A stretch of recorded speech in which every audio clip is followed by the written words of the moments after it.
Welcome to another one of my videos. You can help support this channel by subscribing and liking, and by grabbing the free ebook that goes along with this audiobook. You can look for the link in the upper right hand corner and in the description. In today's audiobook, you'll be listening to AaBack's Grimm, a dark fantasy fairy tale number 2, Friends Reunited, The Janus Beast, The Rose Beauty, and The Cursed Duckling. This is the second audiobook in the AaBack's Grimm series. If you have not listened to the first audiobook, here is a link up in the right hand corner or in the description. For AaBack's Grimm, a dark fantasy fairy tale number 1. Now sit back, relax, and enjoy.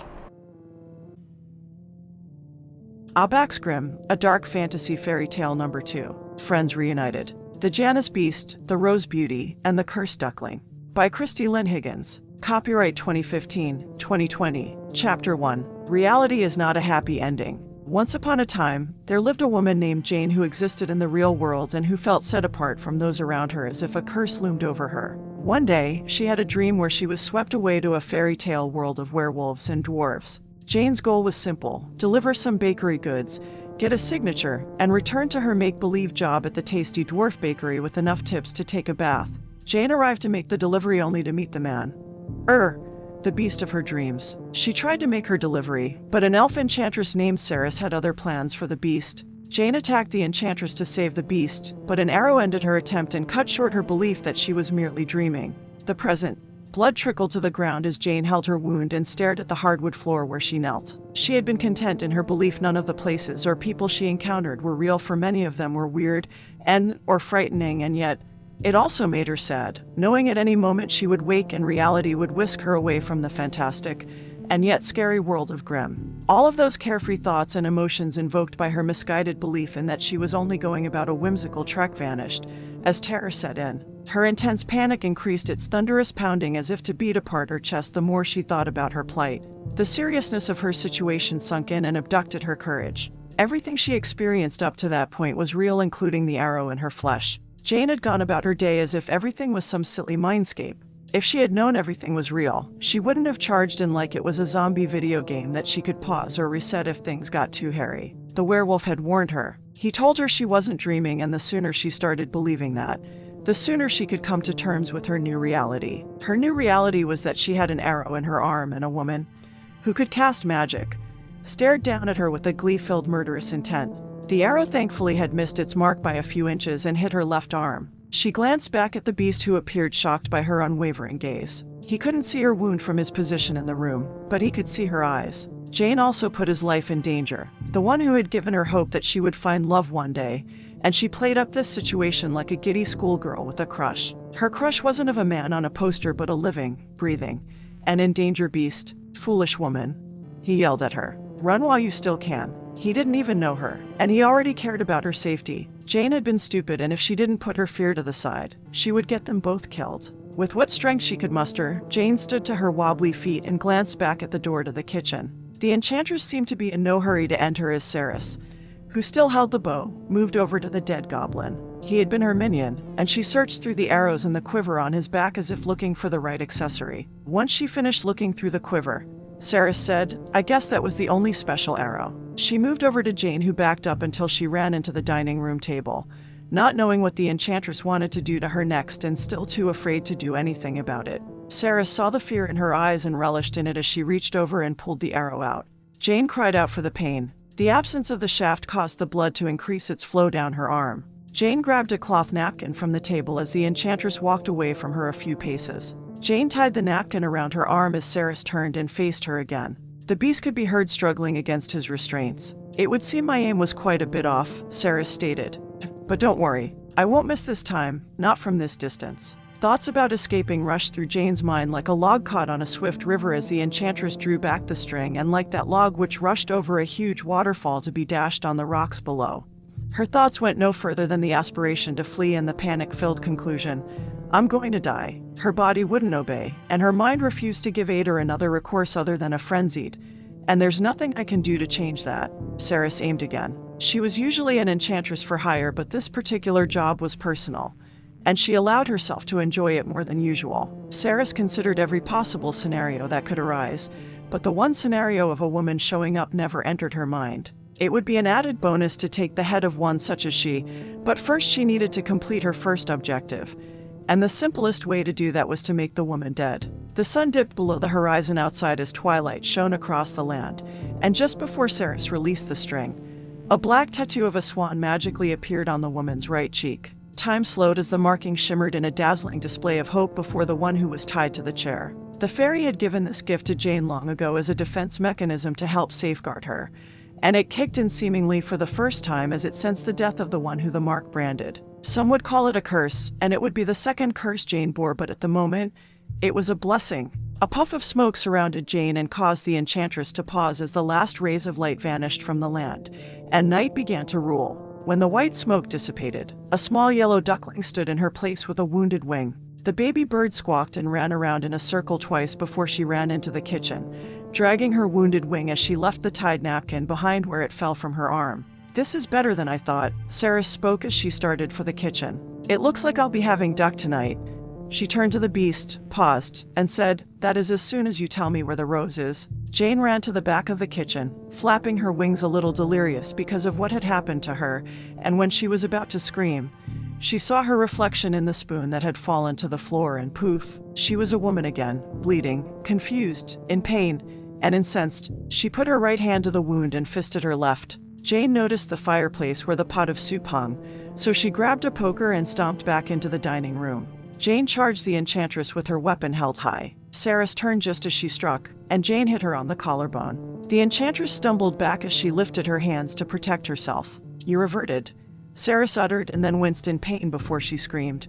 "How did you turn back?" Blind with rage, Jane ran at her and swung. The enchantress' arms received the brunt of the attack, and she fell to the floor as Jane raised the poker to inflict the death blow. Saris realized her grave mistake. She should have killed the woman when she had the chance, but instead, her inaction allowed the woman to quickly recover from her affliction. Saris would die before she took her revenge. Jane looked into the fear-filled eyes of the enchantress, and her anger vanished. She lowered the poker as she felt a little queasy, and then she shouted, "Run!"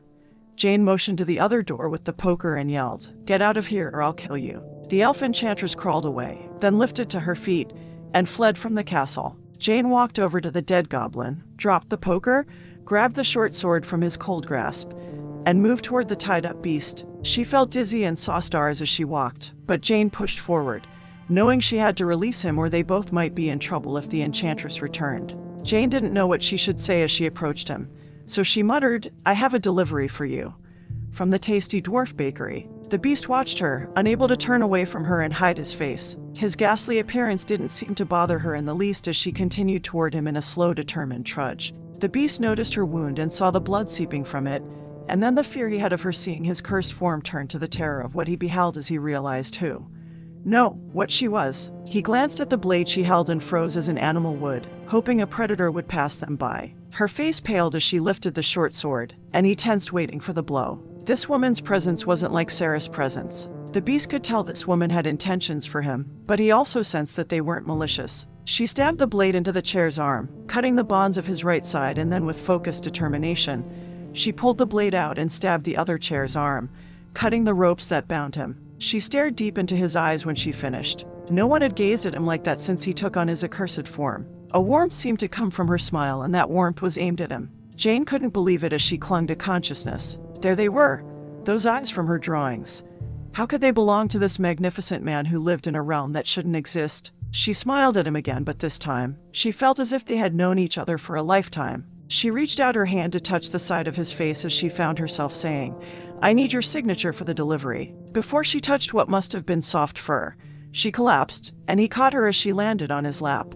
And then she remembered no more. Chapter 2. The recurring dream while in Grimm. For the first time ever, Jane's recurring dream changed. The colors, sounds, and sensations of touch in the world of her mind fancy became more vivid and alive than they ever were before. She experienced the dream the same way as before, seeing each scene as if seeing them for the first time. Even the start of her dream differed. Jane held the hand of her foster mother as she took her to the neighborhood playground. It was a setting and many children played there. A little girl and a little boy, who were four like her, made fast friends with her, and they played for a good while, longer than young Jane could ever remember playing. her little heart filled with joy at making new friends who lived very close to her foster parents' house. The little girl even complimented that she liked the white swan on her black t-shirt. The little girl and little boy ran over to a sandbox to make castles, and Jane joined them, but in the middle of making a huge castle.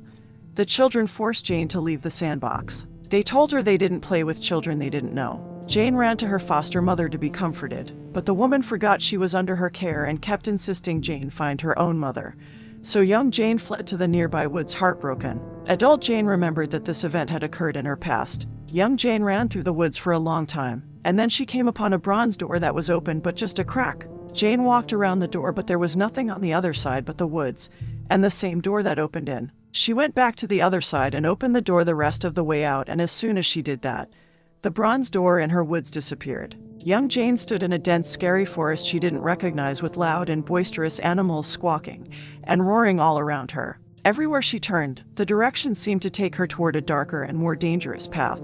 Jane didn't know which way to go and decided on the path that was the least scary. She slowly made her way through the thick underbrush for hours and began to believe she'd never find her way home. Jane came upon a large root and sat on it, giving up. She was tired, thirsty, and hungry and just wanted to go home. She was near tears when about 3 dozen little fireflies appeared. She realized they weren't little but a great distance off and flying her way through the darkness like tiny candle lights of blue. The fist-sized fireflies flew around her as they sang to her, taking away her fear, loneliness, and despair with their enchanting song. The wordless chorus they sang was filled with deep meaning, as if their souls somehow touched her own soul. The song was called Sami, which meant soul heart in their language. If Jane could remember the time when her life began as a baby, she would have said the song reminded her of being held in her mother's arms. She watched the fireflies as they danced about in the air. Then their song changed, and an amazing thing happened. They started playing lightning tag. Blue currents surged around one of them several times. Then they shot the charge to another firefly, and the charge circled the new firefly, and then shot to another. 6 to 8 charges in different shades of blue surged about at the same time. It was a wonder to behold. Jane wanted to play too, but she was afraid the currents would hurt her, so she tried to stay out of their way. One of the currents struck her hand, and it tingled a bit, but it didn't hurt. Jane giggled as the neon blue swirled around her fist. Then she pointed at a firefly, and the current leapt to the next participant of the game. The lightning tag went on for about 10 minutes. Then one of the fireflies came really close to Jane, so she stretched out her hand, and the firefly landed on her palm. Jane gasped in awe once the creature was close enough for her to get a really good view of it. She peered at the tiny female creature, which wasn't a bug but a fairy. The fairy flew up to her face and peered into one of her eyes, and Jane held very still as she did this. Jane didn't even blink. The female fairy pulled away and flew up into the air a short distance, and then she and the other fairies flew ahead of Jane, heading toward a small bright light that broke through the dark canopy. The fairies beckoned her to follow them to the light, so Jane climbed her way over roots and pushed her way through shrubs and bushes until she broke free of the forest. She shielded her eyes from the bright sun as her eyes had become accustomed to the darkness, and then once her eyes adjusted, she turned back to the forest, but only one fairy remained, hovering just between the trees and the clearing.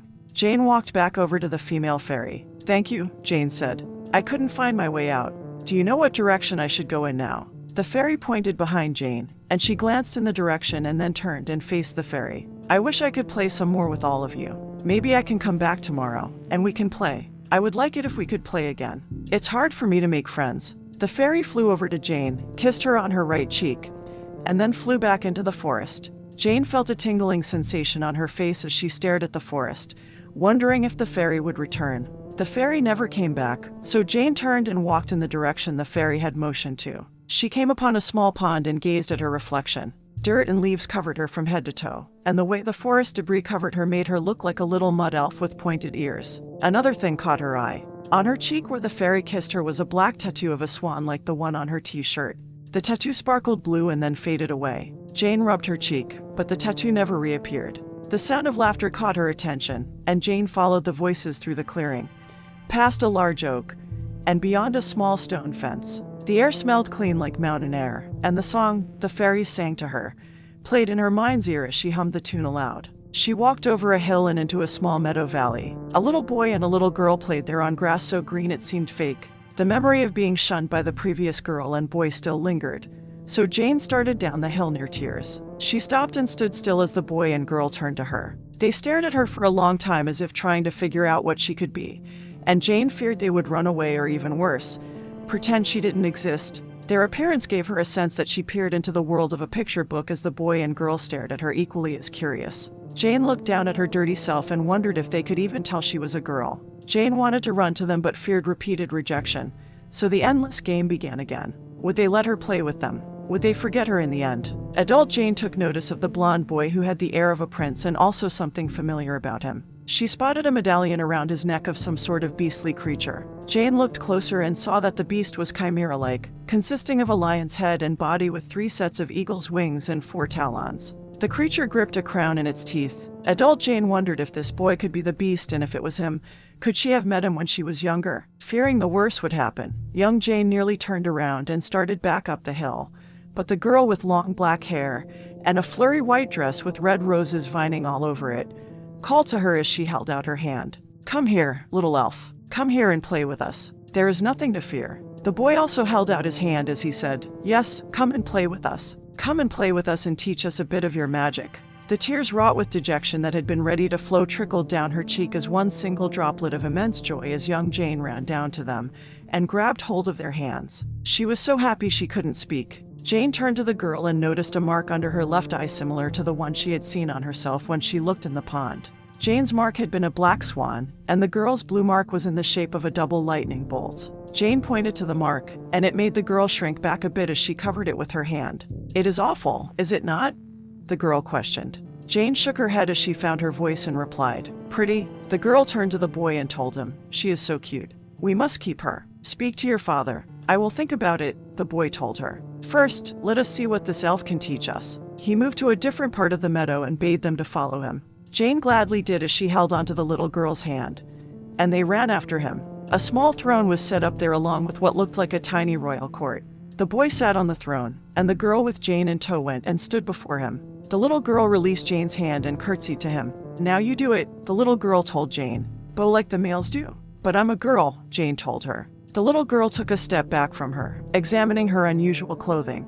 "I guess you cannot be the knight then," the girl told her. "I can still be a knight," Jane replied. "I'll be a girl knight." "It will be up to the prince," the girl said, then turned and faced the boy, waiting on his decision. The little boy leaned on his elbow, which rested on his tiny throne, as he mimicked what he had seen his father do. He eyed the little elf carefully, and then he declared, "I have never heard of a girl knight before, so I will be the first to have one." The little girl cheered, and so did Jane, and soon the boy joined in. "What does a knight do?" Jane questioned them once they all stopped celebrating. "A knight of the realm is a protector of the kingdom," the boy told her. "Can a knight have friends?" "Before I completely agree, I want to make sure I can still be friends with both of you." "You wish to be friends with us?" the boy questioned. "I have never had a friend before. Isn't she your friend?" Jane questioned him as she motioned to the little girl. "Her?" the boy uttered as he turned to the girl. "She is my court sorceress. My father has a wizard, and his father before him had a battle mage. I chose a sorceress. She is to amuse me and protect me. I am only a sorceress in training," the girl added. "I have many years of training before I can take the title sorceress." "Oh," Jane spoke, thought about it, and then said, "What you are isn't important. What's important is that you're friends. I saw how well you play together. You're friends. I guess I have always had a friend," the boy said. "Are you asking me if I want to have two?" Jane grinned at him as she spoke. "Maybe I'm asking you to be my friend." She went over and grabbed the girl's hand. "I believe us girls are already friends." She turned to the girl and asked, "Am I right?" "You are so cute," the girl said, and then she answered her. "Yes, little elf, we are friends." "So," Jane inquired as she faced the boy, "do you also want to be my friend, and in return, I'll be your friend?" "I understand now," the boy stated. "A friend is not something I possess, but something I share. My mother told me I should try to share more." "Yes," is my answer. "I will be your friend and you will be mine." "Come here," Jane told him. "We need you if we're going to do a group hug." "Group hug. All right, I will come and try this group hug," the boy told her. He came down from his throne, and Jane grabbed both of them in a loving bear hug as she instructed them to do the same. They stood there for a few seconds, and Jane got a sense of the family she always longed for. She had a big brother and a big sister who would always look out for her. The children continued to play, and when the girl sorceress and Jane were hiding from the princely boy as they sat among the tall flowers, the girl sorceress examined the little elf more closely. "You are very ordinary. Your appearance has nothing that stands out for good or for ill. Why did you say such a mean thing to me?" Jane asked as unintended cruelty tainted the joy she experienced that day. The girl sorceress said, "My mother once told me to speak the truth always." Jane stated in return, "You're right. We should always speak the truth, but sometimes it shouldn't be uttered." "What do you mean?" "What you said to me was very mean and hurtful," Jane replied. "I only spoke the truth," the girl sorceress insisted. "Did you mean to make me feel bad? Did you mean to say you don't like the way I look? Did you mean to say we're not friends anymore because of how I look?" Jane asked as she turned and peered at her with her big brown eyes. Her lower lip curled up in a pout and near tears. Jane added, "It's how it sounded to me." The girl sorceress peered at the little elf as she considered what Jane told her. And then the girl sorceress replied, "I did not mean to hurt you. We are friends." She thought about it some more, and then she said, "My mother and you are correct. The truth is always to be spoken, but sometimes it does not need to be uttered. I am sorry." The girl sorceress reached over and gave the little elf a hug. Jane in return hugged her back. They continued playing as Jane forgave the girl sorceress for making her feel bad. Joy again overshadowed everything within Jane's heart as she played with the princely boy and the girl sorceress. The part of her recurring dream that had always been fuzzy was now clear. The boy and girl accepted her, and young Jane wished with all her heart that she could stay in those joyous moments forever. The neighborhood she stumbled into wasn't that far away from her own. A forest separated them, but maybe if she convinced her foster parents, they would drive her over here to play with her new friends. The boy and the girl were her friends, and in a sense, they were also her family. Jane believed they would never forget her as the others had. Jane believed she would never fade from their memories as she had countless times before with everyone she encountered. She was also the knight of the realm, and that gave her a sense of purpose. Jane would always protect her friends. They played a mock version of the kingdom's court for a long time. The boy called in actual servants and had them pretend to be evil warlocks or trolls, and he even made one pretend he was a fire-breathing dragon. The girl acted like she used her magic against their adversaries, and Jane and the boy attacked with invisible swords. Later, a few servants came out and set up a small table, and they served the children sandwiches and tea. The girl sorceress commented on how much she enjoyed the tea, so Jane asked if they could have more, and the prince granted her wish. Once they finished, the prince decided he wanted to be adventurous, so he led the two girls beyond the meadow valley and found a patch of dancing wildflowers. The dream moved on, and the girl gave Jane the flower ring, which turned into a silver ring, and the boy stole a kiss from her lips, making her heart flutter. Their love and affection flowed into her so much, Jane thought her chest would burst open, and it made her believe wholeheartedly that their bond couldn't be broken by time or distance. A storm forced the children to seek shelter, and the dream moved rapidly from that point on. They walked around the temple-like structure and saw all the statues within. Then Jane scuffed her knee, and it slightly bled. A trickle of red plasma ran down her leg, and with it, the love and affection she felt from the boy and the girl vanished. The girl grabbed the boy's hand, and the boy turned and dragged the girl after him as they fled from Jane into the storm. The image of their terrified faces haunted her as Jane woke, screaming, "Don't leave me." The dream didn't fade but stayed with her this time. Jane also remembered that she had the earlier version of the dream every night since that day she met the princely boy and the girl sorceress. She felt like crying for the child version of herself who lost so much when her friends turned their backs on her. Adult Jane couldn't understand why they were so afraid of her. She hadn't done or said anything that she could remember. The more she thought about the dream, the more Jane realized she hadn't been in another neighborhood but another world. Jane still couldn't get her head around the fact she was somehow transported to the world of Grimm. She glanced around the large, soft canopy bed she lay in as an invisible servant moved away from her carrying a wooden box with bandages hanging out of it. The servant left the bedroom. Jane turned to the window and saw tiny birds sitting on the ledge singing to the morning sun as if she was in the Snow-White fairy tale.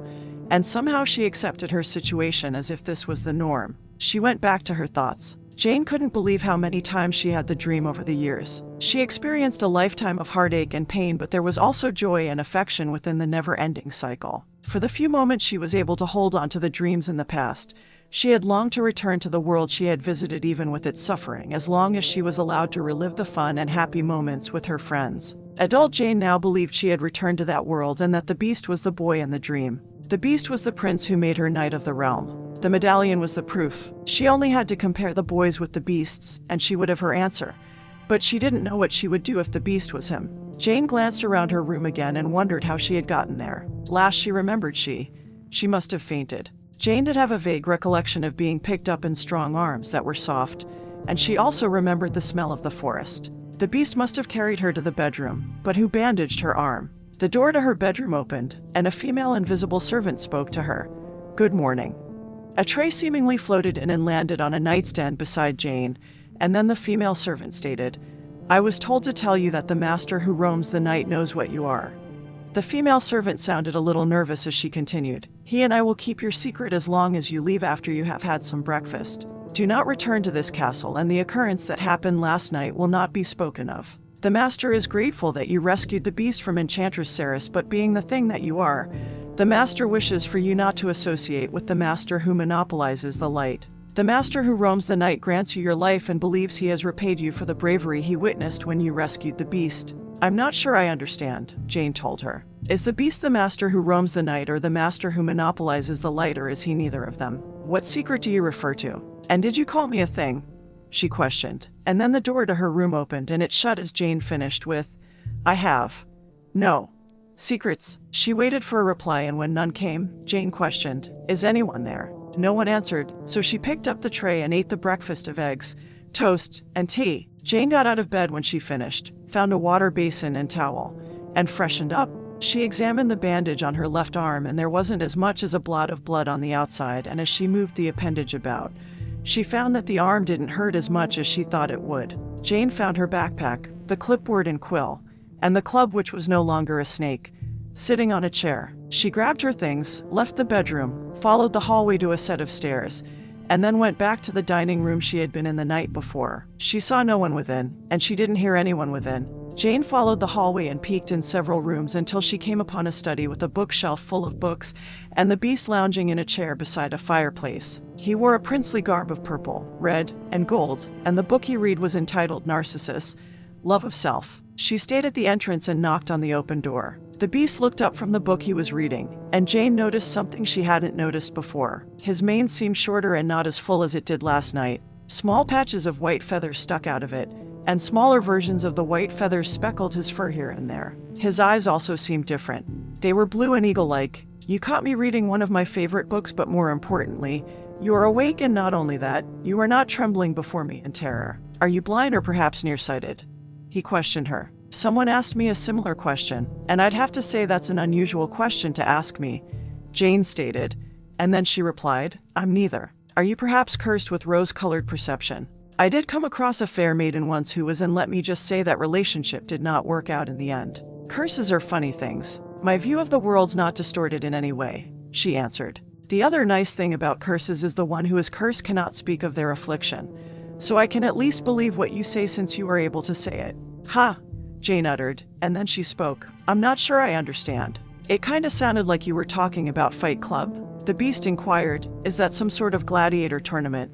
I do not allow such barbaric rituals in my kingdom. I was referring to the first and second rule of Fight Club, but never mind that, she answered, and then she asked, did you tell one of your servants to pass along a message to me from you? What makes you believe I have servants? The beast questioned as he lifted both hands, gesturing around himself. Do you see any? No, I don't see them, Jane replied. I saw you dueling with one yesterday, or is it I didn't see you dueling with one yesterday? You were quick to pick up on that fact. He noticed she had her things, and he questioned her, are you leaving? I am, she replied. I hate to ask this of you. Ask me anything, up to half my kingdom, and I will grant it to you, he told her with a grin which made her think he was lying. She took a few steps into the study, lifted the clipboard and quill, and asked him, could I get your signature? I know technically I didn't make the delivery, and now that I think of it, I'm not sure where the pastries ended up. She amused the beast as he held out his clawed hand, and Jane placed the clipboard in it. She peered at his medallion as he reached up, and she saw the beastly creature was an eagle with 3 sets of wings holding the sun in its beak. The image was different, and a surge of disillusion flooded her soul. Maybe he wasn't the princely boy of her reoccurring dreams. The beast signed the clipboard with the enchanted quill, returned it to her, and said, up to half my kingdom, and this is what you asked for. I'm easy, Jane said and blushed, realizing the other meaning associated with the phrase. She hoped such phrases weren't used in his world and tried to think of something else to say to move away from her self-embarrassment. Jane spoke with a smile. If you're in the giving mood, maybe you could give me a good tip? Somewhat bold. I like that, the beast spoke, then raised his voice and ordered, get her a good tip. A pouch soon materialized, and Jane took it from the air. The beast stood, set his book on the chair, and bowed to her as he said, I also give you my gratitude. I wish there was more I could do. Maybe you could answer one of my questions. Ask, he commanded. Who is the master of this castle? I am, of course, he replied with a hint of mischief, and then he inquired, did you think otherwise? I wasn't sure, she told him, and then gazed at him again with the fondness she always had for the drawings in her scrapbook. He may not be the prince from her dreams, but he was bits and pieces of the one she had drawn. Jane wondered if she somehow created a Frankenstein beast, and then she chuckled to herself over the silly idea. The beast felt a bit uncomfortable under her searching gaze. Most people wouldn't dare look him in the eyes, and he could no longer see the faces of his servants.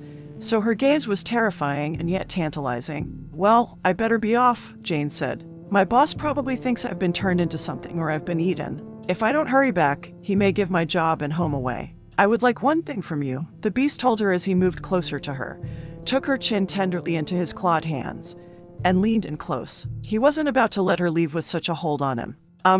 She uttered as she melted into his touch. Jane thought surely he wasn't going to kiss her, but that's exactly what he appeared to be doing. She questioned him as her heart pounded in her chest. "What's that? Tell me your name." "It's Jane." "Jane," he said with a smirk. "The name suits you well." He released her chin, went back to his chair, picked up his book, and sat, going back to his reading.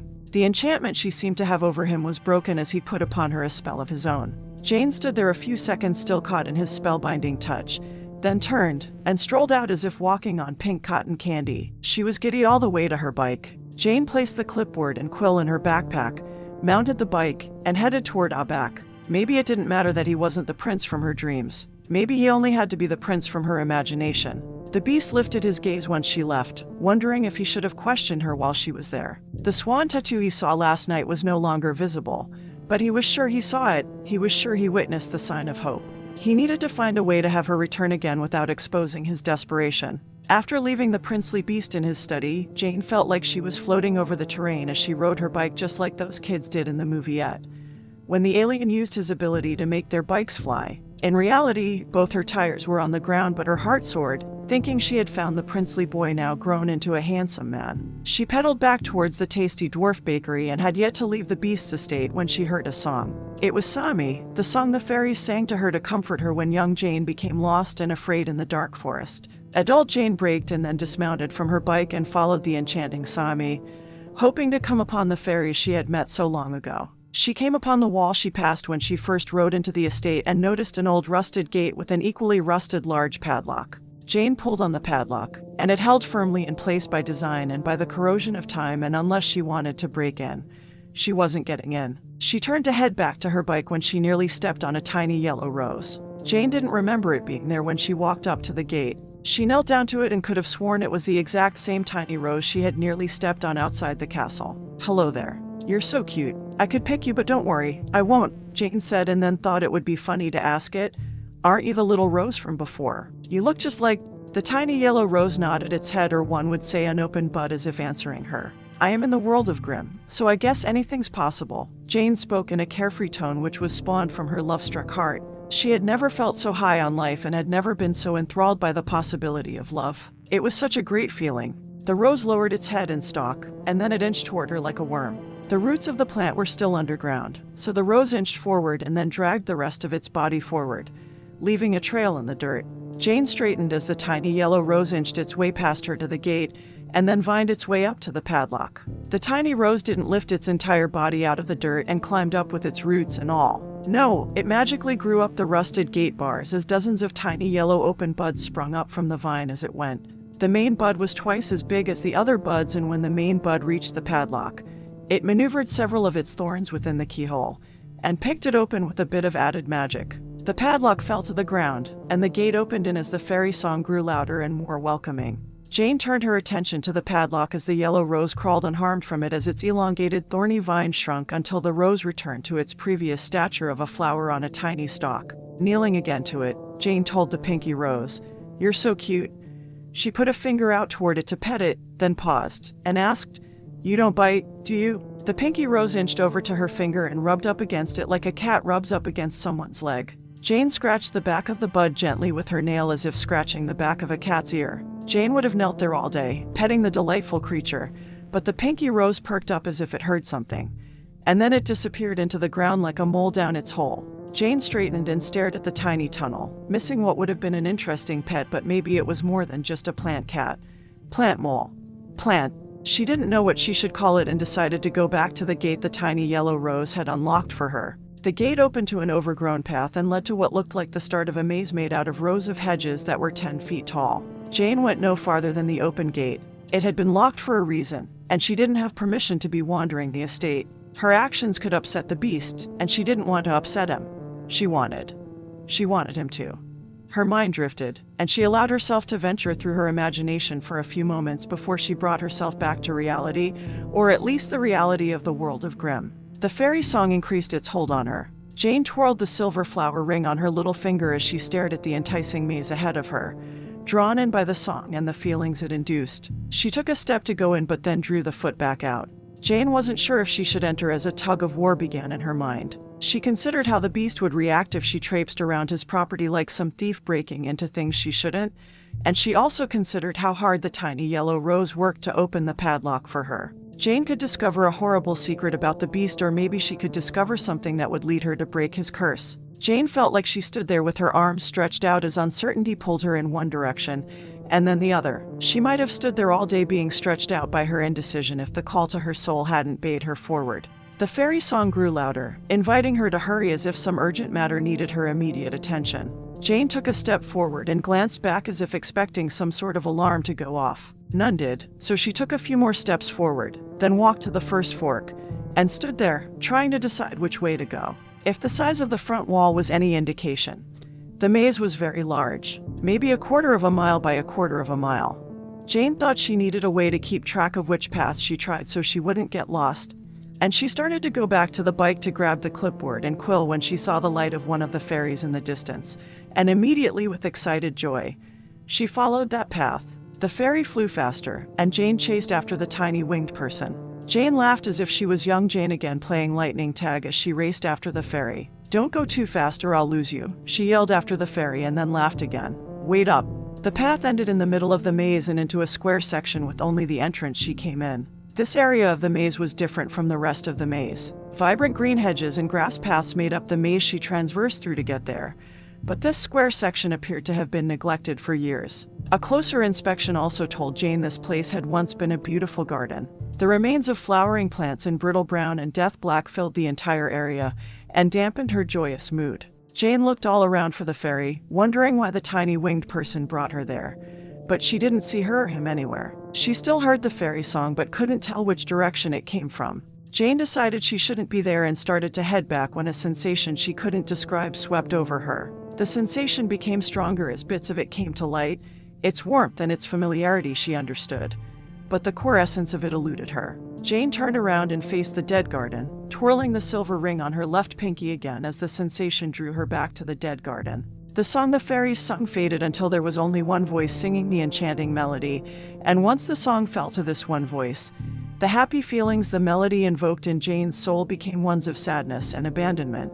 Jane wanted to reach out to this person or creature, wrap her arms around them, and let them know they weren't alone. Her heart cried for them, and she knew at that moment she had to help them. No matter the cost, she had to help them. Jane continued to search with her eyes, and she couldn't see anything within the garden but carcasses of dead flowers and vines. She knew something had to be there, and once her heart joined in on the search, Jane caught a glimpse of something. In the midst of the garden, a large clear curtain with shimmers of rainbow draped over something large. Jane wasn't sure how she knew it was a magical curtain that hid something from the rest of the world, but she did know that whatever was under it was the creature or person she wanted to help. The enchanting sad melody lifted from the curtain and floated around the garden with a voice so sweet it nearly brought tears to her eyes. The single voice sang of a past she.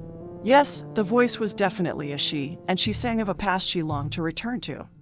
Chapter 3. The Rose Beauty. Long before Jane entered the hedge labyrinth, the one beneath the magical curtain heard all that went on around her. A few years back, when she had been very close to put the finishing touches on her proverbial coffin by taking away the last thing she had, the ability to see the world around her. The curse that was linked to her allowed her to know the positions of the moon and sun, but nothing else about her world. She was permitted to know the days that went by and the years that went by, and so she longed for death, caught in a curse she had no way of breaking, not when she was so isolated. She decided today would be the day, but in her current form, she had no way of taking her own life. So as the moon hung in the sky above, she removed her roots from the ground, determined to slowly starve herself to death. The fairies came, those pesky creatures, as the moon neared the horizon, and she heard them flying around her garden tomb and whispering to one another. She thought they came to mock her powerlessness. She thought they came to cheer on her demise. But then something very unexpected happened as the sun came up over the garden. The fairies began to sing. The song wasn't one of victory like she once heard when the first Wicked Witch of the West died, freeing the realm of her tyranny. The song was one of hope. She recognized the melody, it was Sami, and it slowly took away her fear, loneliness, and despair as the fairies continued their enchanting chorus. The fairies sang out the song with no words, and their souls touched her own soul, telling her forgiveness was possible. She only had to seek it. She remembered a time when her life was still good and filled with joy and happiness. The fairies beseeched her to join in with them, and she relented and lifted her beautiful voice, and they all sang together. The chorus swept her up in its entrancing wordless meanings, and she realized her life turned out nothing like she envisioned it.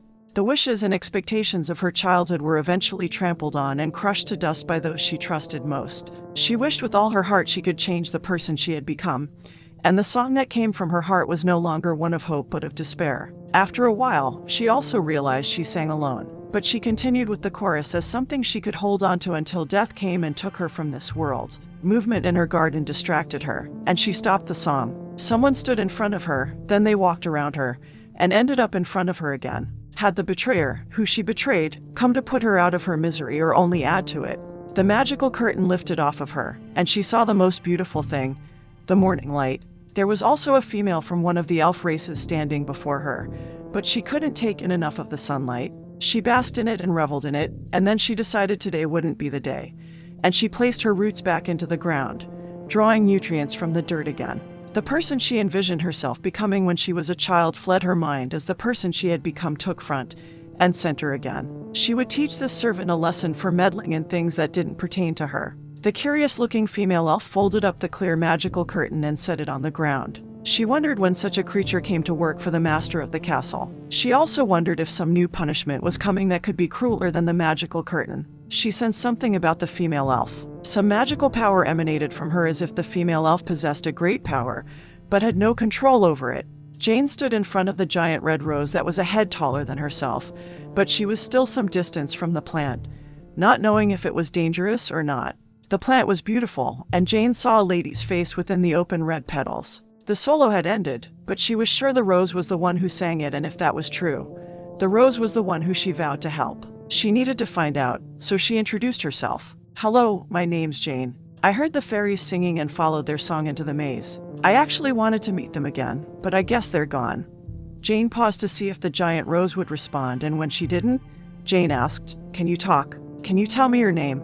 The giant rose peered at the strange female elf, a little more curious about her than before. She spoke of the fairies, and those pesky creatures rarely made themselves known to those not of their race. What was different about this female elf? Could it be the power she sensed emanating from her? She would wait to see before she decided what to do with Jane. "I cannot tell you my name," the giant rose told her. "The curse that binds me here prevents me from uttering it." "Oh, I'm sorry," Jane spoke as she took a step closer to the giant rose. If she stretched out her hand, she was still about 5 feet from her. "I'm finding out many are cursed in your world," Jane told her as she looked closer to the faint hint of a face within the red petals. And Jane noticed a mark of a double lightning bolt on what seemed like a cheek. Now she understood why she was there as she twirled the silver flower ring. But that would mean somehow the beast was the prince from her dream and this giant rose was the girl. Jane needed more information, so she asked, "Why were you covered with that curtain?" "Erosa. Why do you call me Erosa? I hope I didn't offend you, but it seemed like the proper thing to do. Do you want me to call you by a different name?" "No, it is fine, and to answer your question, the master of the castle was punishing me," Erosa replied. "I can be a very naughty rose. The master of the castle. I keep hearing about him. One of the beast's servants spoke of him and warned me to stay away from the castle from now on." "Are you not one of the beast's servants?" "I'm not. I'm the new delivery girl for the Tasty Dwarf Bakery, and I need to get back before I'm fired." Before I go, she wasn't sure how to pose her next question as she asked, "I heard your song, and I was wondering, could it be, is there anything you need?" "Why would you believe I need anything from you? Didn't you call me here?" Jane inquired. "Or maybe the fairies called me here, but I still get this feeling you need my help. Are you sure you don't want me to do something for you?" "No, I do not need anything from you," Erosa replied. Then she thought about it, and she stated, "If you could take that magical curtain with you, I would appreciate it. I hate that thing and looking at it. Well, it is not pleasant." I can do that, Jane replied as she went over to the clear cloth, folded it up, and then placed it in her backpack. She knew there was so much more she could do for the giant rose.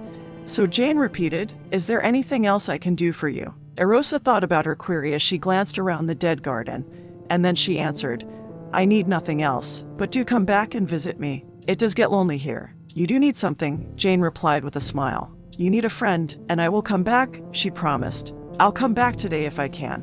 I want to talk to you some more, but I have to get back to my job." The female elf ran out, and Erosa watched as she went. Jane was a very curious creature. The master warned her to stay away from the castle, and the fairies led Jane to the dead garden. Erosa also wondered why a smidgen of hope crept up in the back of her mind when she spoke to the female elf. A lovely butterfly landed on her petals, one of orange with black stripes, and it also had a mark of an axe imprinted on each wing as Erosa chuckled to herself. It would seem that life around the estate was about to get interesting. The butterfly crawled toward the center of her petals, and Erosa whipped one of her thorny vines up and sliced the butterfly in half. Its lifeless carcass fell to the dirt, and she gathered it up with her roots and dragged it underground. She believed life around the estate was about to get very interesting. Jane left the hedge labyrinth with a new sense of purpose. She believed she rediscovered the princely boy and the girl sorceress from her dream. She didn't come right out and tell them because she wasn't 100% sure they were them. Jane also wasn't sure if they would remember her, and if they did remember her, would they only remember being afraid of her? Jane headed for AaBack on her bike, turned on Tall Hill Road, and left the estate behind. She rode for a few minutes, and then she started to hear something in the woods following her very close to the road. Jane thought about what the Muffin Man had told her about trolls, dragons, and orcs, and her imagination took it from there. She pedaled harder, increasing her speed, and whatever hunted her also increased speed. She neared the downward slope of Tall Hill Road and knew if she could just make it to there, she could outrun whatever chased her. She was 10 feet away from the start of the slope when a large dark shadow jumped out from the woods, landed in front of her, and blocked her escape. Jane braked hard and dropped the club in the process. A large wolf stood there, and it took Jane a few seconds to realize this wolf was the werewolf she met earlier, who told her to insist on a job from the Muffin Man. "You scared the living daylights out of me," she yelled at him. "Why didn't you say something while you were running through the woods?" "I wanted to make sure we were alone before we spoke, and now that I know we are, I'd like to talk to you," Lycos answered. "About what?" she asked as she got off, then picked up her club and pushed her bike over to him. "Do you believe now? Do you believe this world is real?" "Yes, I do. I can't believe I'm saying it, but yes, I do," Lycos told her. "After we spoke yesterday, and once I was able to rid myself of the other two, I went and did some research." "Okay, what did you research and what did you find out?" "It's both good and bad," he told her. "I believe the gem we were after, called the Tear of Power, has embedded itself in your right eye. It will protect you and keep you safe, but it will also put you in danger if Red and the Woodsman or any others seeking its power figure out that you have it. They have already started to suspect." Lycos glanced around the area as if searching for any who might be spying on them, and then he continued. "My research into the Tear of Power has told me that the only way to take the gem out of you is to make you cry, and it has to be tears of extreme sadness to flush it out of your system. Do you understand? I think I experienced its protection earlier. I turned into a baby duck right before Sorceress Ceres had a chance to kill me. It may have been the Tear of Power, but it doesn't sound like the protection it offers, so it may have been something else that protected you then." "Something else? Like what?" Lycos answered her. "I should also tell you a few rules that govern the World of Grimm that I slightly went into the last time we spoke. You might have noticed already that many are inflicted by a curse or two. The one who's cursed is unable to speak about the curse and the cure. It's kind of like Fight Club." "Exactly," Lycos replied. "The first and second rules of Curse Club is that you can't talk about Curse Club." "Why are you telling me all of this?" she asked him. "I thought you wanted the Tear of Power, but you sound like you want me to keep it." "I do for now. My werewolf form protects me, and if you are to survive here, you'll also need something." "I still don't understand. Why do you care so much about what happens to me?" she questioned him. "There is a horrible curse that covers this realm within the World of Grimm. I can't tell you what it is. Remember the first 2 rules of Curse Club?" "I do," Jane replied. "It's important, since I can't tell you about this horrible curse, that you be very observant of the world around you. I have searched for a way back to our world and haven't found one. I was hoping the Tear of Power would be the key, and it still may be, but it is only part of the key. I don't care if you have the Tear of Power until I need it, so keep it safe for me." "Jane, I can't tell you how great it is to hear my name spoken by another person," she told him. "I feel like I'm no longer cursed. I would also suggest that you don't tell anyone else about the curse you believe is on you. Knowing someone's curse can give a person power over them. I'll remember that, she told him. And now I'm not sure it was really a curse. I was able to tell you about it. Curses are funny things, he told her. Even the one who is cursed sometimes doesn't know all the rules to the curse that's upon them. Lycos moved out of her way and took a few steps into the woods as he said, I'll leave you for now. Tell no one you spoke with me. Most people hate werewolves. Also be aware of what's going on in this realm. You must discover the curse I can't tell you about so that you can keep yourself safe. Even if you do have the Tear of Power, I don't know if it can keep you safe from what plagues this realm. I understand. My second mission is to figure out this mega curse. Lycos nodded, then without another word, he disappeared into the woods, and Jane pedaled down to AaBack. Jane dismounted her bike, leaned it on the corner of the shop, and then rushed into the tasty dwarf bakery to find Muffin Man talking with a fawn. Muffin Man looked up when the bell to his shop rang and had a surprised yet pleased expression on his face. He finished his business with the fawn and then waved her forward. By the mines of Moria, you are alive, he stated, and I don't see any missing limbs or other appendages. I am alive and in one piece, she said. Nothing ate me, so I can keep delivering for you. Muffin Man spoke. I am glad to hear that nothing ate you, but you were supposed to be back last night. I do not think I can hire you. I do have a good excuse for being late, she stated, then handed him the clipboard and quill, and told him, and I did get the beast's signature. His signature and not one of his servants? Muffin Man questioned as he took the items and looked over the top paper. It is his signature. Did you receive it from him in person? Did you faint or scream? Customers frown upon such reactions. I did faint, but only because I had been. The bell on the front door rang as an old witch a little taller than the dwarf came in. She wore all black with what looked like pieces of candy all over her outfit. She had a pointed hat, and she carried an old-fashioned broomcorn broomstick. One moment, he told Jane, walked over to the witch, and questioned her. What can I do for you, you old biddy? Jane's jaw nearly dropped to the floor as she heard him disrespect a customer. The old witch didn't seem to notice, as if it was the norm. I need to make some repairs to my house. Could I purchase some gingerbread dough off of you? I do not have any made right now, you old hag, he answered her. I will have some sent over to your place once I make a new batch. Thank you, the witch said as she handed him a half-cent. Muffin Man inquired, Are you adding an addition to your house? No, the witch replied. I believe a yaman was at my house and destroyed part of it. Are you sure you did not actually lure some children to your house? You ugly harpy, and they ate it. Yes, I am sure, the witch told him, and then she informed him. A weapon forged by the yaman struck my house. Yaman weapons are very powerful and rare, but anyone can wield them, Muffin Man told her. Was there any other evidence of a yaman at your house? No, only the weapon. I would not worry, he told her. It has been years since a yaman invaded AaBack.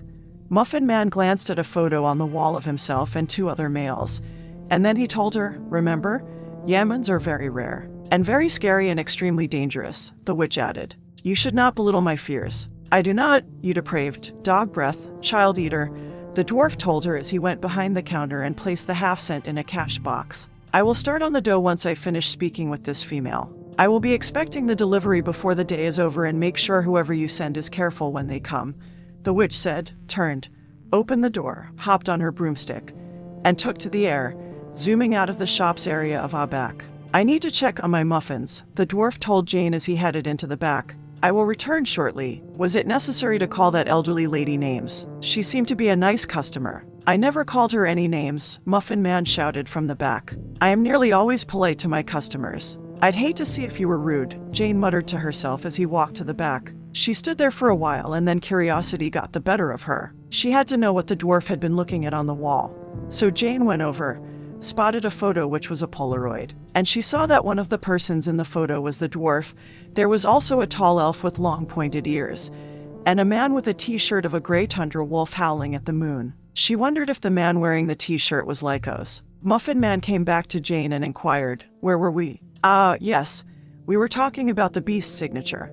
He lifted the clipboard he'd been carrying and examined the autograph again. I am impressed that you got it even if you did faint, but the stipulation of our agreement was that you would come back last night. I am sorry, but I cannot hire you. I did agree to that, so I guess I can't argue, Jane told him, greatly disappointed she wouldn't have a place to stay or any sort of income. She removed the weapon from her backpack as she said, Here's the club you let me borrow. He took it from her, examined it, and saw what looked like scales all over the wood as if the marks had been burned into the club. The teeth and claw marks that riddled the club were gone. Muffin Man was about to ask her what happened to the club when she interrupted him. I do have a question. Do I have to share my tips? No, the tips are yours to keep. Wait one moment. You fainted at the sight of the beast, and he still gave you a tip. He rubbed his red beard as he thought, and then the Muffin Man stated, You were there all night? Just what did you do at the castle that you had to stay through the night? What do you mean? What do you think I was doing? She questioned, then thought about it, and insisted a little embarrassed. Oh, no. Like I told you, I fainted and I didn't wake till this morning. Nothing happened. Good. I do not want the beast to conjure up any ideas about the services we do not actually provide, Muffin Man stated, and then a pigeon landed on the side windowsill outside and tapped on the glass. The dwarf said, Hold on a second, someone is placing an order. He went, opened the window, and took a small piece of paper from the bird's mouth. The paper magically tripled in size as it left the bird's beak, and then the pigeon flew off as the dwarf read over the note. Looks like the beast has sent in a late order for bear claws, elf shot, and he insists that someone named Jane be the one to deliver it. Who in the realm is this Jane? Pompous rich prince, always making ridiculous demands. I'm Jane, she told him. Didn't I tell you my name yesterday? You did not, and I did not ask, he told her. In this line of business, I have discovered it is best not to befriend the delivery people. They tend not to last too long, or they turn out to be someone or something they don't appear to be. He crossed his arms as he thought about his predicament. Now what do? I have already fired you. Hire me as an independent delivery girl, she suggested. I'll work as you need me, and you don't have to commit to keeping me on, she added, hoping to entice him into the deal. It'll also give you time to look for another delivery person. Muffin Man didn't answer her right away but turned his attention back to the letter. The beast goes on to say he would greatly like to thank the Tasty Dwarf Bakery for having such a brave delivery girl. If it had not been for Jane, the beast may have lost his life. Muffin Man peered up from the paper and questioned, Exactly what happened last night? Jane began her tale, and she went into great detail but left out the part of watching the beast duel with no shirt on, turning into a duckling, and discovering the tiny yellow rose and the giant red rose in the maze. The dwarf intently listened and didn't interrupt her once, and then when she finished, he seemed astounded by the occurrence. I see, he said. You do have a good excuse for not coming back last night, and to think I never even noticed your bandages. Do we have a deal? She questioned. Can I work for you as an independent delivery girl? I believe you can, Muffin Man replied. We will try it out for a week and see how it goes at the same pay rate, of course. Of course, Jane replied. As long as I can still live in the barn loft for free. Yes, of course. I will box up the bear claws. Why not grab a muffin or two? There is also milk in the glass bottle over there. It comes in fresh every morning. She went over, grabbed 2 muffins, ate one, drank some milk, then put the other muffin in a bag, and placed the bag in her backpack. The dwarf returned, handed her a box of bear claws, and gave her back the clipboard and quill with a new invoice paper on top. Your first delivery will be to the hideous witch who lives in the gingerbread house, Muffin Man said as he handed Jane a paper bag. She is to receive this dough. Her invoice. Jane interrupted him. I thought you still needed to make the dough. I do have a bit of magic, he told her. I can bend time on inanimate objects, so making things in the bakery takes no time at all. Oh, as I was saying, he began again. The old biddy is to receive this dough. Her invoice is the top invoice, and it also has directions to her house, and then after that, return to the beast's castle and deliver his bear claws. Yes, boss, Jane told him. Do I need to hurry back? No, those are the only deliveries for today. I will have our messenger pigeon find you if any delivery comes in later. Okay, I'm off then. One other thing before you go, Muffin Man stated as he handed her the club. Take this weapon with you. It is yours now. Somehow it has been imbued with some sort of magic. What do you mean? Jane asked him. See the markings on the club. They look like snake scales to me. Did something unusual happen to the club when you used it? An enchantress turned it into a viper before I threw it at the goblin, she told him. I don't think she intended to enchant it, but I think she intended to take me out with my own weapon. Whatever the enchantress' intentions were, the weapon is imbued, and as its owner, you will need to name it. How do I do that? Lift it over your head, think about the weapon, and call out the name that first comes to your mind, he told her. Taking the club, Jane lifted it above her head, and then she thought about the club and what happened at the castle. The image of the viper with its mouth wide open repeated in her mind. So she declared, Your name is Snakebite. The name of the club appeared in the scaled wood as if it had been engraved there. Muffin Man warned her, Be careful with the club until you have discovered by what it has been imbued with. I will, thanks. She attached the club to her backpack with the leather strap at its end, then went outside, mounted her bike, and easily found the gingerbread house that was just outside of AaBack in the nearby woods. Jane went and knocked on the front door, and the old witch opened the door enough to stick her hand out, and Jane handed her the bag of dough. "Did you see anything your ride over?" The old woman questioned her. "No, not a thing," Jane told her as she gave her the clipboard and quill next. She took them, signed the clipboard, and handed them back. "Wait there, I have something for you," the old witch told her. Left, then returned, and gave Jane a coin. "Thank you," Jane said. I'm not familiar with this coin. What is it worth?" The old witch glanced back at the coin and said, "The farthing. Takes 4 to make a penny." "Oh, thank you," Jane told her. The tip was generous, considering the old witch paid a halfpenny for the dough. Jane started to walk toward her bike when she turned back and asked, "Isn't it a little scary living out here in the woods alone?" "It is," the old witch told Jane. "Many things more terrifying than myself prowl about." "You're not that terrifying," Jane told her. "You seem kind of sweet to me." "Are you saying sweet enough to eat?" "No, silly. I'm talking about sweet and considerate. Do you have any family?" "I cannot speak to that." "Oh, that's okay." Jane tried to think of something else to say, and when she couldn't, Jane stated, "I guess I'll be off now." "Wait, I want to show you something so that you can report it back to the Muffin Man." Jane wasn't sure she wanted to go inside, but the old witch came out and led her to the back of the gingerbread house. Jane walked over to a scooter that had been rammed into the back of the house with its front wheel and handlebars, and she discovered that some sort of green gelatin covered the scooter. "I incapacitated the weapon that attacked my home," the old witch boasted. "Is that what this green gelatin is?" The witch nodded. "Was there a rider?" "I did not see one, only the ghastly weapon. Yamans have to be responsible." "Can you describe what a yaman is?" Jane inquired. "I can. One came to AaBack a long time ago. Yamans are hideous creatures who..." The old witch paused as if she fell asleep. Then she appeared to wake, and she stated, "They are hideous creatures." Jane questioned after the vague answer, "What do they look like and exactly what do they do?" "Yamans look like..." "Yamans are hideous creatures and they like to..." The old witch paused again and drifted into what appeared to be sleep, but Jane thought maybe it was some sort of enchantment. The old witch pulled out again and repeated, "Yamans are hideous creatures." "You said that before. Do you know you keep repeating yourself?" "I did. You must be mistaken. I went into great detail about Yamans and never repeated myself once," the old witch told her with a bit of irritation. "It is not my fault you did not pay attention." Jane muttered to herself, "Maybe I'll ask the Muffin Man later." She then told the old witch, "I better get going. I have another delivery." "Wait, there is something else," the old witch stated. "Yamans are not always hideous to look at. They can disguise themselves and blend in with normal people." "Normal people like you?" Jane inquired. The old witch nodded. That tidbit of information could come in handy. "Thank you," Jane spoke as she started to head back to her bike. She got a sense she should help the old woman with something, but she wasn't sure what it was, and her excitement about returning to the beast got the better of her. "Have a nice day," Jane yelled over her shoulder as she rushed back to her bike. "Have a nice day?" The old witch repeated her words. "The dearie actually bade me goodwill. Could this mean something? I also do not remember her belittling me in the least. I believe this moment should go into my diary." Chapter 4. A New Calling.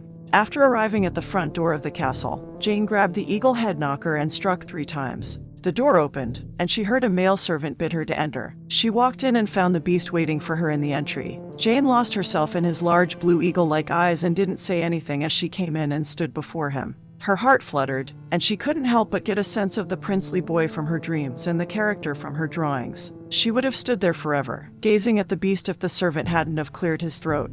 "I have your bear claws," she told the beast, after remembering her job. Jane walked to him and held out the box. The beast felt the intensity of her stare again, and it once more made him uncomfortable and drawn to her at the same time. His gaze moved to her lips, which possessed the same aura as they did earlier that morning. He wondered if an additional hex had been placed upon him and would he be able to accept the conditions of this new addition. The beautiful image of the black tattoo swan came to his mind again, and he decided he could endure. The beast told her, "I actually do not have a sweet tooth. They are for another who has an insatiable craving for pastries." "Oh, it's nice of you to order for him," Jane told him as she lowered her arms and held the box to herself. "Nice has nothing to do with it," the beast told her. "If I do not cater to his every whim, life in the few moments we share is intolerable. It is merely easier to order him pastries." He motioned to his left and stated, "My servant will take the bear claws." The box of pastries was whisked from her hands, and Jane followed the box with her eyes as it floated away. It soon disappeared down the hall. She turned her attention back to the beast as the fluttering of her heart quieted a bit. Lycos told her many were cursed in the realm, and she knew of the beast's curse, So where was the belle of his story? He didn't seem like the one to hide himself away in his castle, and he did mention a lady with rose-colored perception. The beast had to be looking for the one to free him. Those thoughts filled her mind along with the reason why she was in the World of Grimm. She wondered what sort of purpose she could have here, then realized she had been staring again, and snapped out of her "I can't believe he's standing right in front of me" gaze. "Could I have your signature?" Jane questioned as she held out the clipboard and quill and tried not to be all stalkerish with her eyes. "You are in a demanding mood today," the beast told her as he stepped closer to her. "What other things will you demand of me?" He took the clipboard, then signed with the quill, and handed them back as he questioned, "Will you also demand a very good tip?" "Ah," she started, not used to anyone flirting with her if that was what the beast was doing. Jane replied, "Tip as you see fit." He stepped forward again, took her empty hand, and clasped it in his furry one. The beast held onto it for a good while as he gazed deeply into her brown eyes. Of all the creatures who could look upon him with no fear, it had to be her, or at least this version on her. This ordinary version of her. He took his other hand, placed it on top of her hand he held, and then he gently slid his fingers over her palm, leaving a silver coin behind. She never once took her eyes off of him. Her gaze never wavered and didn't show the slightest hint of revulsion. The beast took a step back from her, and it troubled her that he was leaving her even if it was only the distance of a foot. Feelings welled up within her. She wanted so much from him and so much for herself, and it was so overwhelming that she had to push the majority of her desires from her mind and focus on just a few of them. She wanted to help him in his predicament, not that there was anything wrong with his gorgeous form, but she could only help him if she was the beauty of his story. The joy that filled her essence trickled out of her soul as she remembered the fairy tale. Beauty was a very attractive woman with a heart to match who could see past the prince's altered form and still love him. Beauty. Jane didn't see herself as an alluring creature. So how could she be the belle of his story? He would have to look past her surface self and see her as she was within. Jane pulled herself from her thoughts. She was getting ahead of things. Maybe she was only there to help him find his beauty. Maybe she was only meant to be a minor character in his tale. "Thank you," Jane said as she pocketed the coin and never looked at it. The maze on the estate came to mind as she decided she needed to focus on other things. And Jane thought she would try to get some information if she could without giving away that she entered the maze only because a tiny yellow pinky rose opened the padlock for her. Jane began, "Do you have roses on your estate? I thought I smelled some earlier today." "Roses?" he uttered as his flirtatious demeanor changed to one of agitation. And then he added, "No, I detest roses, so there are none on my estate or anywhere in the castle. You must have smelled some other flower." "I must have," she stated, then thought she couldn't let go of the maze just yet, and said, "Maybe you can at some time take me on a stroll through your gardens. I bet with an estate this big you must have a hedge labyrinth or two." "I am afraid I will have to disappoint you again. There are no labyrinths on the estate. I do have a grand butterfly garden I would like to show off to you at some time. There are over a dozen different species that visit the gardens." Either the beast was lying to her or she didn't know what else it could be. The mention of roses really upset him, so maybe there was something to it.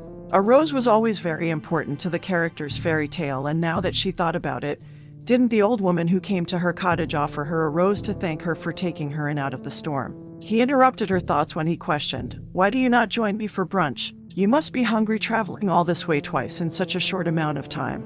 "I am starving, and I finished my deliveries for the morning, so I see no reason why I can't," she replied, and then considered it would also give her more time to question him. Jane needed to find out if the beast and the giant rose were the princely boy and girl sorceress from her dream. The hustle and bustle of daily castle life went on around her, and Jane also saw evidence of servants at work as she walked through the hallways of the castle.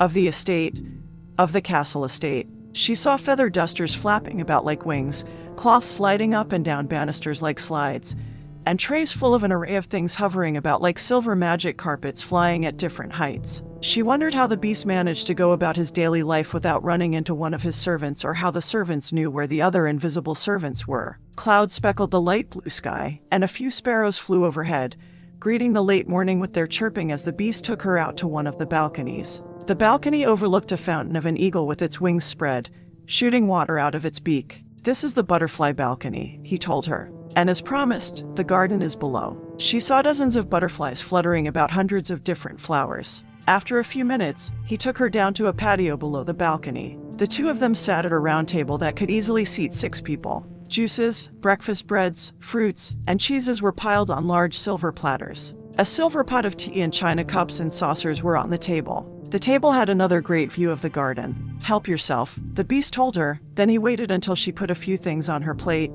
and then he put cheese and bread on his. An invisible servant poured them some black tea and held up a cup of sugar cubes to Jane. "3, please," she told the servant, and 3 cubes, one by one, plopped into her tea. Jane cut into some cantaloupe, took a few bites, and then said, "This is very good." The beast watched her, and as they neared the end of the meal, he commented, "You have been kind of rude to me." Jane looked up wide-eyed, then wiped her mouth with a cloth napkin, and asked, "How's that?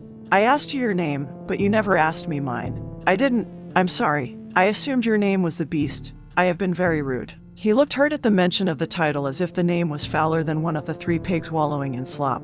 She saw how it affected him, and she apologized again. "I'm sorry. It was the name on the delivery sheet, but I guess to you it might only be a cruel reminder of." Jane stopped herself and then apologized for the 3rd time. "I'm sorry. I did it again. I don't know when to shut up. I can get—" "You are right." "Ha," she uttered. "You are right about me," he told her as he stood and walked over to the edge of the patio. He gazed at the garden and said, "Of all the curses that could have befallen me, this one that transformed my handsome appearance into this." This, he spoke as he turned and faced her, motioned to himself, and continued, "Grotesque form is second only to one other." Jane placed her napkin back on her lap, and then she said, "I don't know what to say. I know how it feels to have people see you but not really see the real you, though I don't know if mine comes anywhere near the level of yours. I can say I understand how it feels not to be able to talk to anyone about it. I can say I understand how it is to be surrounded by people but still feel absolutely alone. Can you really understand what I am going through?"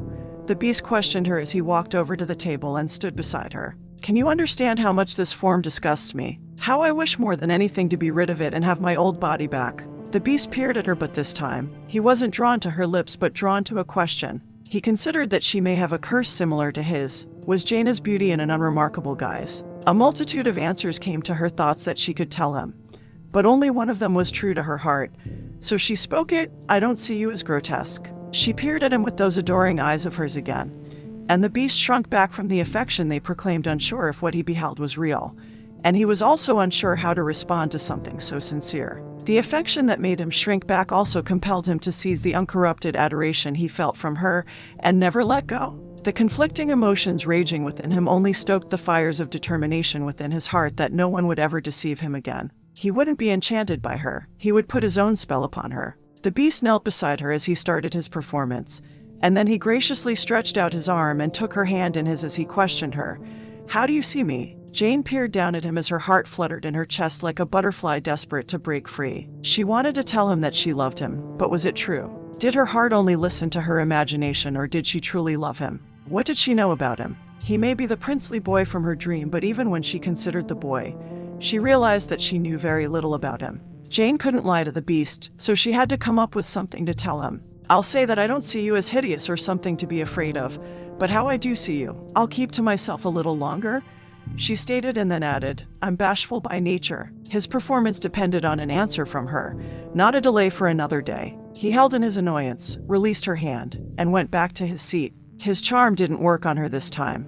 The female elf he couldn't quite figure out won the hour, but not the war. He would have to rethink his approach if he couldn't put his own spell upon her. Maybe he didn't have to win her over. Maybe he only had to drive her away. The beast couldn't allow himself to be taken in by someone like Jane. Should he ruin his reputation for being charming? No, he knew of something better. He knew of someone better suited for the job. The beast would make sure to snuff out the care she had for him if that was what he saw, and not be entrapped by this peculiar female elf. He only needed a way to set up the trap, so he waited. He reconsidered the swan tattoo and the possibility that she may be an extraordinary person. If she really was the one to set him free, the one he had in mind would see through the shroud that cursed her, and he would have his answer. Jane finished her breakfast as she thought about how his curse deeply plagued the beast. It hurt her to see that he couldn't see his own handsomeness. After some time went by and they were both drinking tea, Jane questioned him, "If you're upset about your curse, why don't you get someone to help you end it?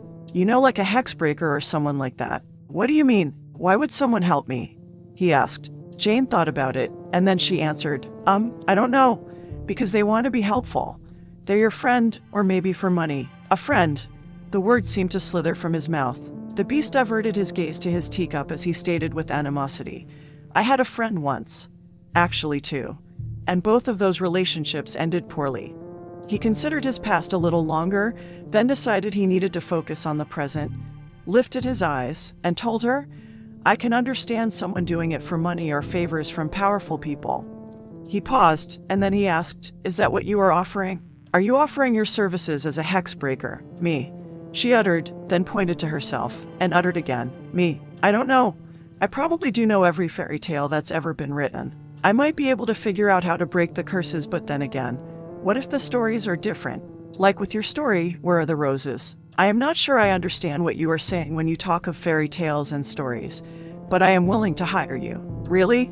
Jane spoke, thought it over some more, and then said, "You do understand I have no experience. Are you sure you want to hire me?" "Yes, on one condition," the beast interrupted.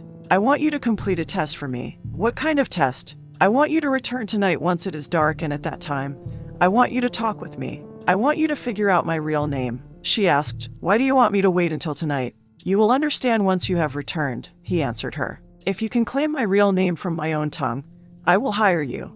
That is, of course, if, after tonight, you still want to work for me." Jane had been contemplating how to help her friends, or at least the two people she believed were her friends. If she became a hexbreaker, her title would allow her to ask unusual and difficult questions without drumming up suspicion as to why she was doing it. If it ended up the giant rose and the beast weren't the girl sorceress and the princely boy, then she would be the only one disappointed. She would keep her beliefs to herself until she was 100% sure, but even if they were the two children, would they remember her? Should she also figure out why they ran away from young Jane in fear before she told them? So many things to figure out, but she did have an answer for the beast. "Okay, I'll do it," Jane told him. "Starting today, I'm an amateur hexbreaker along with an independent delivery girl. I'll take you on as my first client, and I'll come back tonight to take your test." She paused and then questioned, "What would a job like this pay?" "What would you want?" he asked. She had no real idea of what money was worth in the land, so Jane went by what the Muffin Man was paying and questioned, "What about 4 pennies for expenses for each full day I work, and 2 if I only put in half a day? And once I break the curse, you can give me some sort of bonus. Does that sound fair?" "I believe that is fair as long as you pass the test and still wish to work for me. It's a deal then. I'll see you tonight," Jane said as she started to leave, then paused, thinking of the girl sorceress, and asked, "Could I trouble one of your servants for something?" "Yes, go ahead and ask," the beast replied. She questioned, "Is there any way I could get some tea to go?" "To go where?"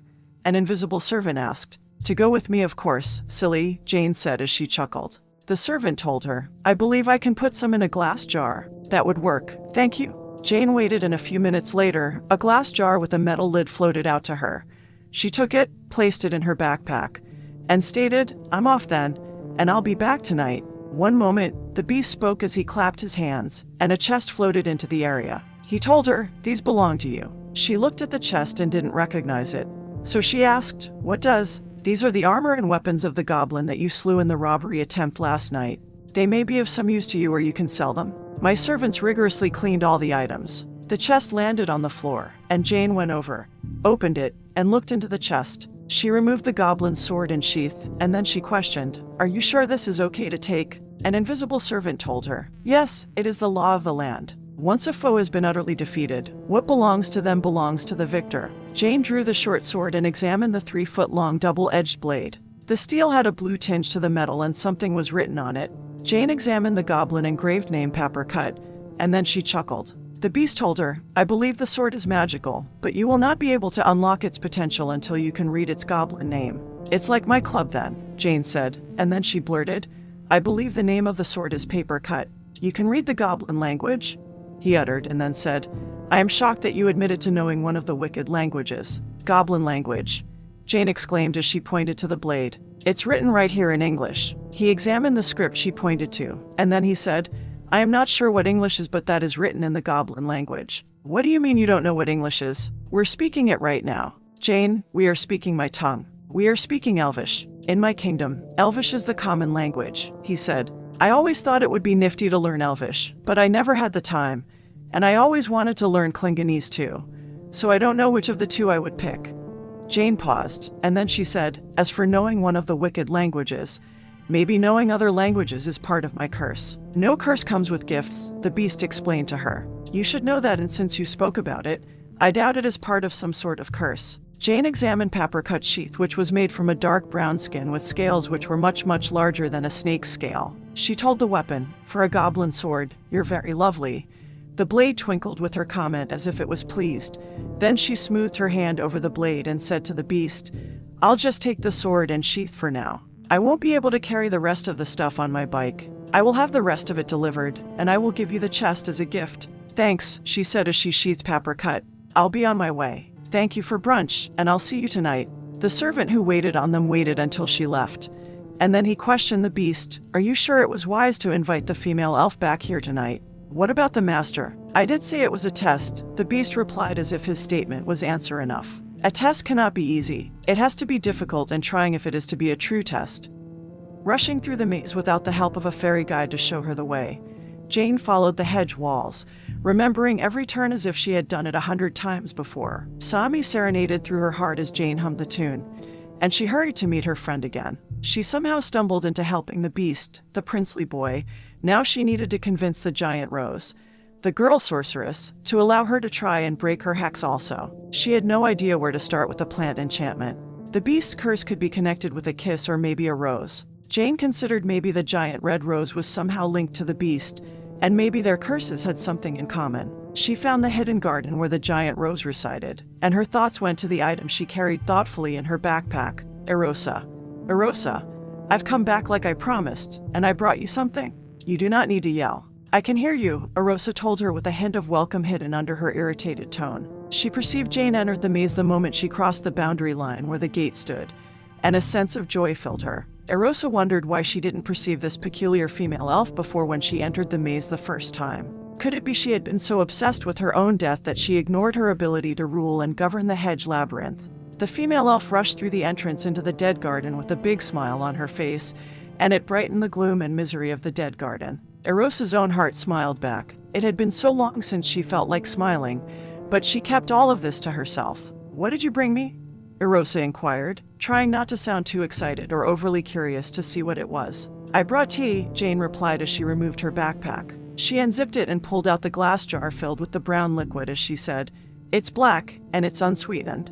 I'm not sure if you even want it or not, but I thought if you would like to try to see if you can drink it, it might be something nice to have besides the rainwater. You might even consider it a treat." The thought of tea filled Erosa's mind with jubilant delight, but she wasn't about to let this female elf know just how much she was looking forward to tasting the brewed water again. Erosa decided she would toy with Jane a bit first and questioned, "How do you propose that I drink this murky water? Are you to pour it on the ground? You did call it a treat. Do you think me a pet? Do you expect me to lap it up from the ground like some dog?" "I'm sorry," Jane replied as her demeanor saddened. She didn't think her gift through. She only thought her friend would enjoy it. She admitted, "I hadn't thought that far ahead. Do you want it? If you don't, I can take it back with me to the barn loft and have it later." "I did not say that I did not want it," Erosa quickly replied, fearing she might lose her special treat.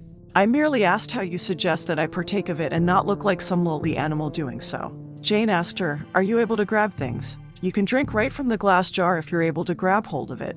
If that's not possible, I'll try to think of something else." "I believe I can grasp the jar," Erosa replied and couldn't help but toy with her again as she asked, "Now tell me, how should I drink it?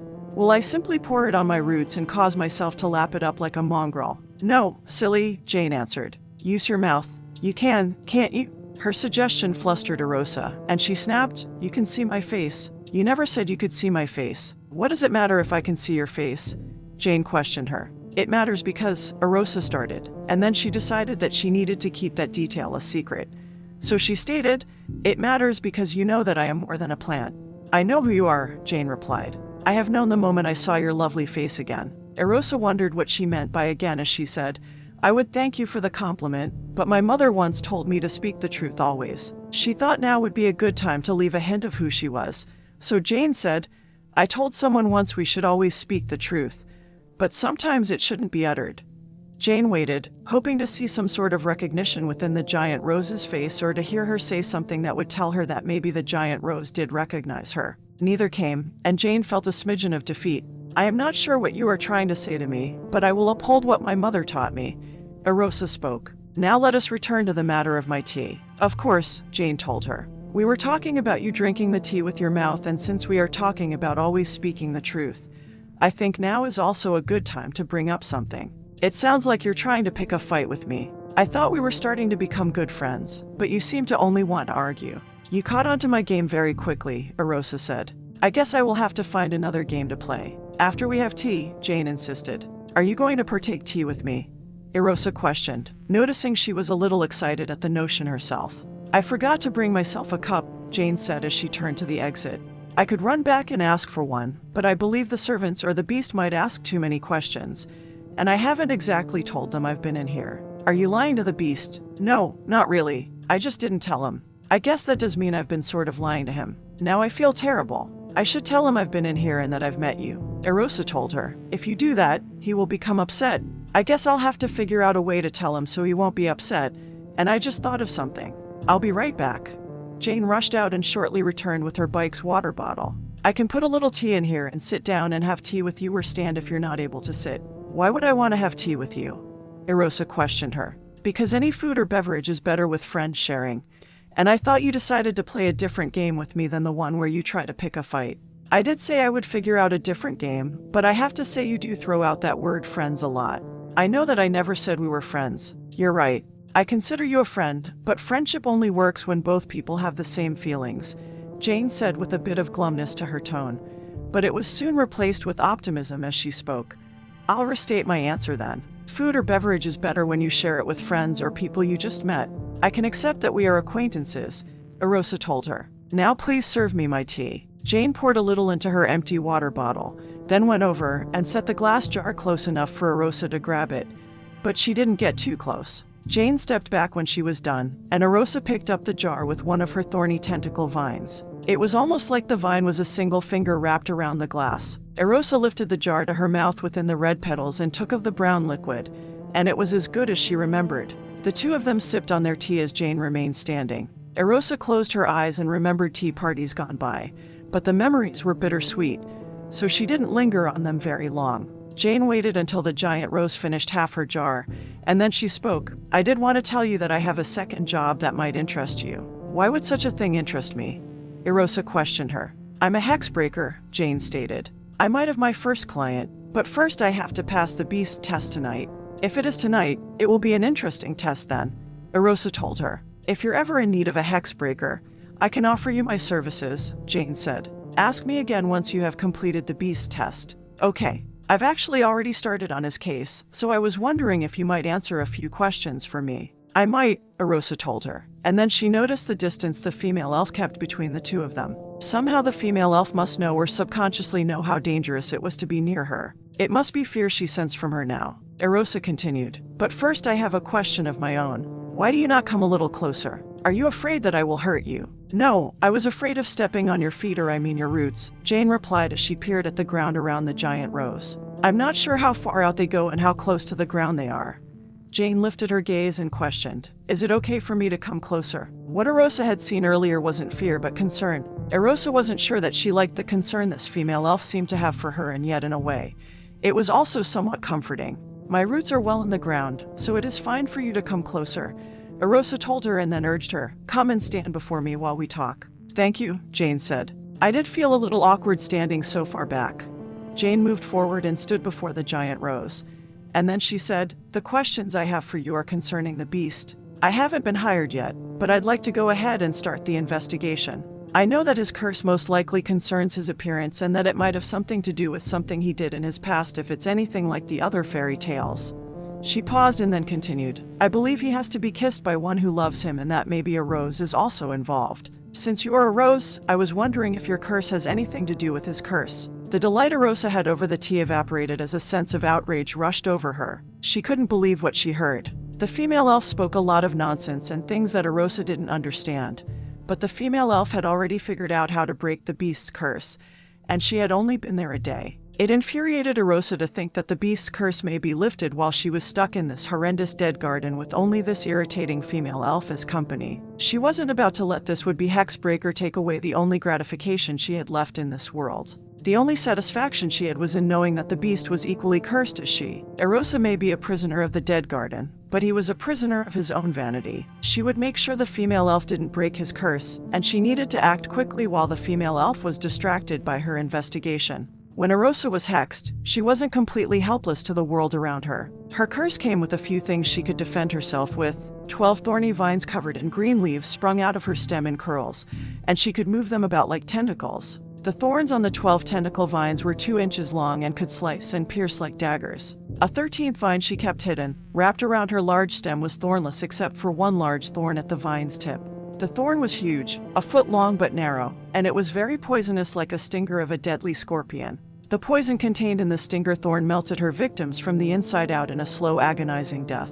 While the female elf talked to her, Erosa snaked the noxious vine down from her large stem and toward the ground, intending to eliminate the female elf and her ability to break the beast's curse. Erosa thought the female elf would also provide fertilizer for herself and the lifeless garden.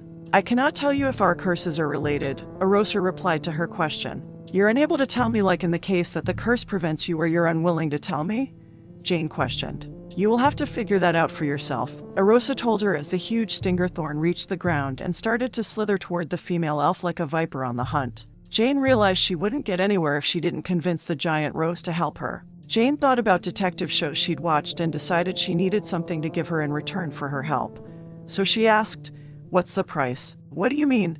Erosa inquired as the serpent vine gradually slithered through the dead grass toward the female elf's exposed legs. Erosa had the vine approach it slowly so that the stinger thorn wasn't detected, and it could strike with no warning. Erosa questioned, "What is the price of what? What must I give you in return for helping me?"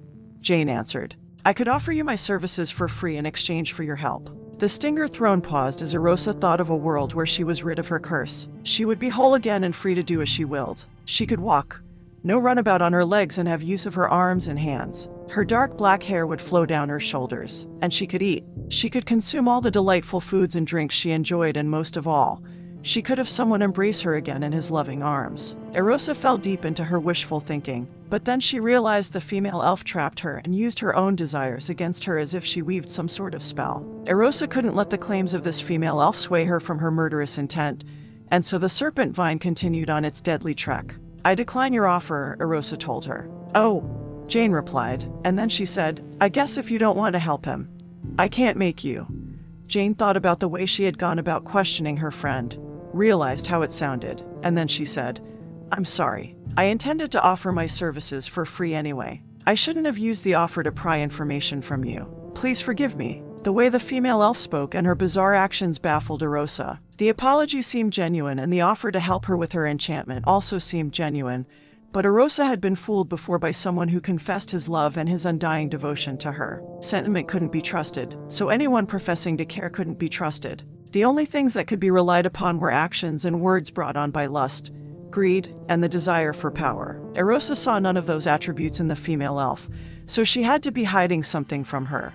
Something sinister or dangerous. She felt more certain of her decision to take the life of this pretender as the serpent vine edged closer. Erosa would be isolated again in her barren garden, but she could handle loneliness as long as the beast suffered alongside her in his castle. "I did not take offense in your offer, so there is nothing to forgive," Erosa told her as the serpent vine reached its destination, and she prepared to strike. "I can understand wanting something for something," she said as the stinger thorn rose up behind the female elf like a deadly cobra and pulled its long and slender dagger-like head back. Jane couldn't let herself off the hook that easily, and she stepped to the side away from Erosa and out of the stinger thorn's striking zone as she stated, "It was still wrong of me to do so. I would still like to offer my services as a hex breaker to you for free. You're like one of the first true friends that I ever made."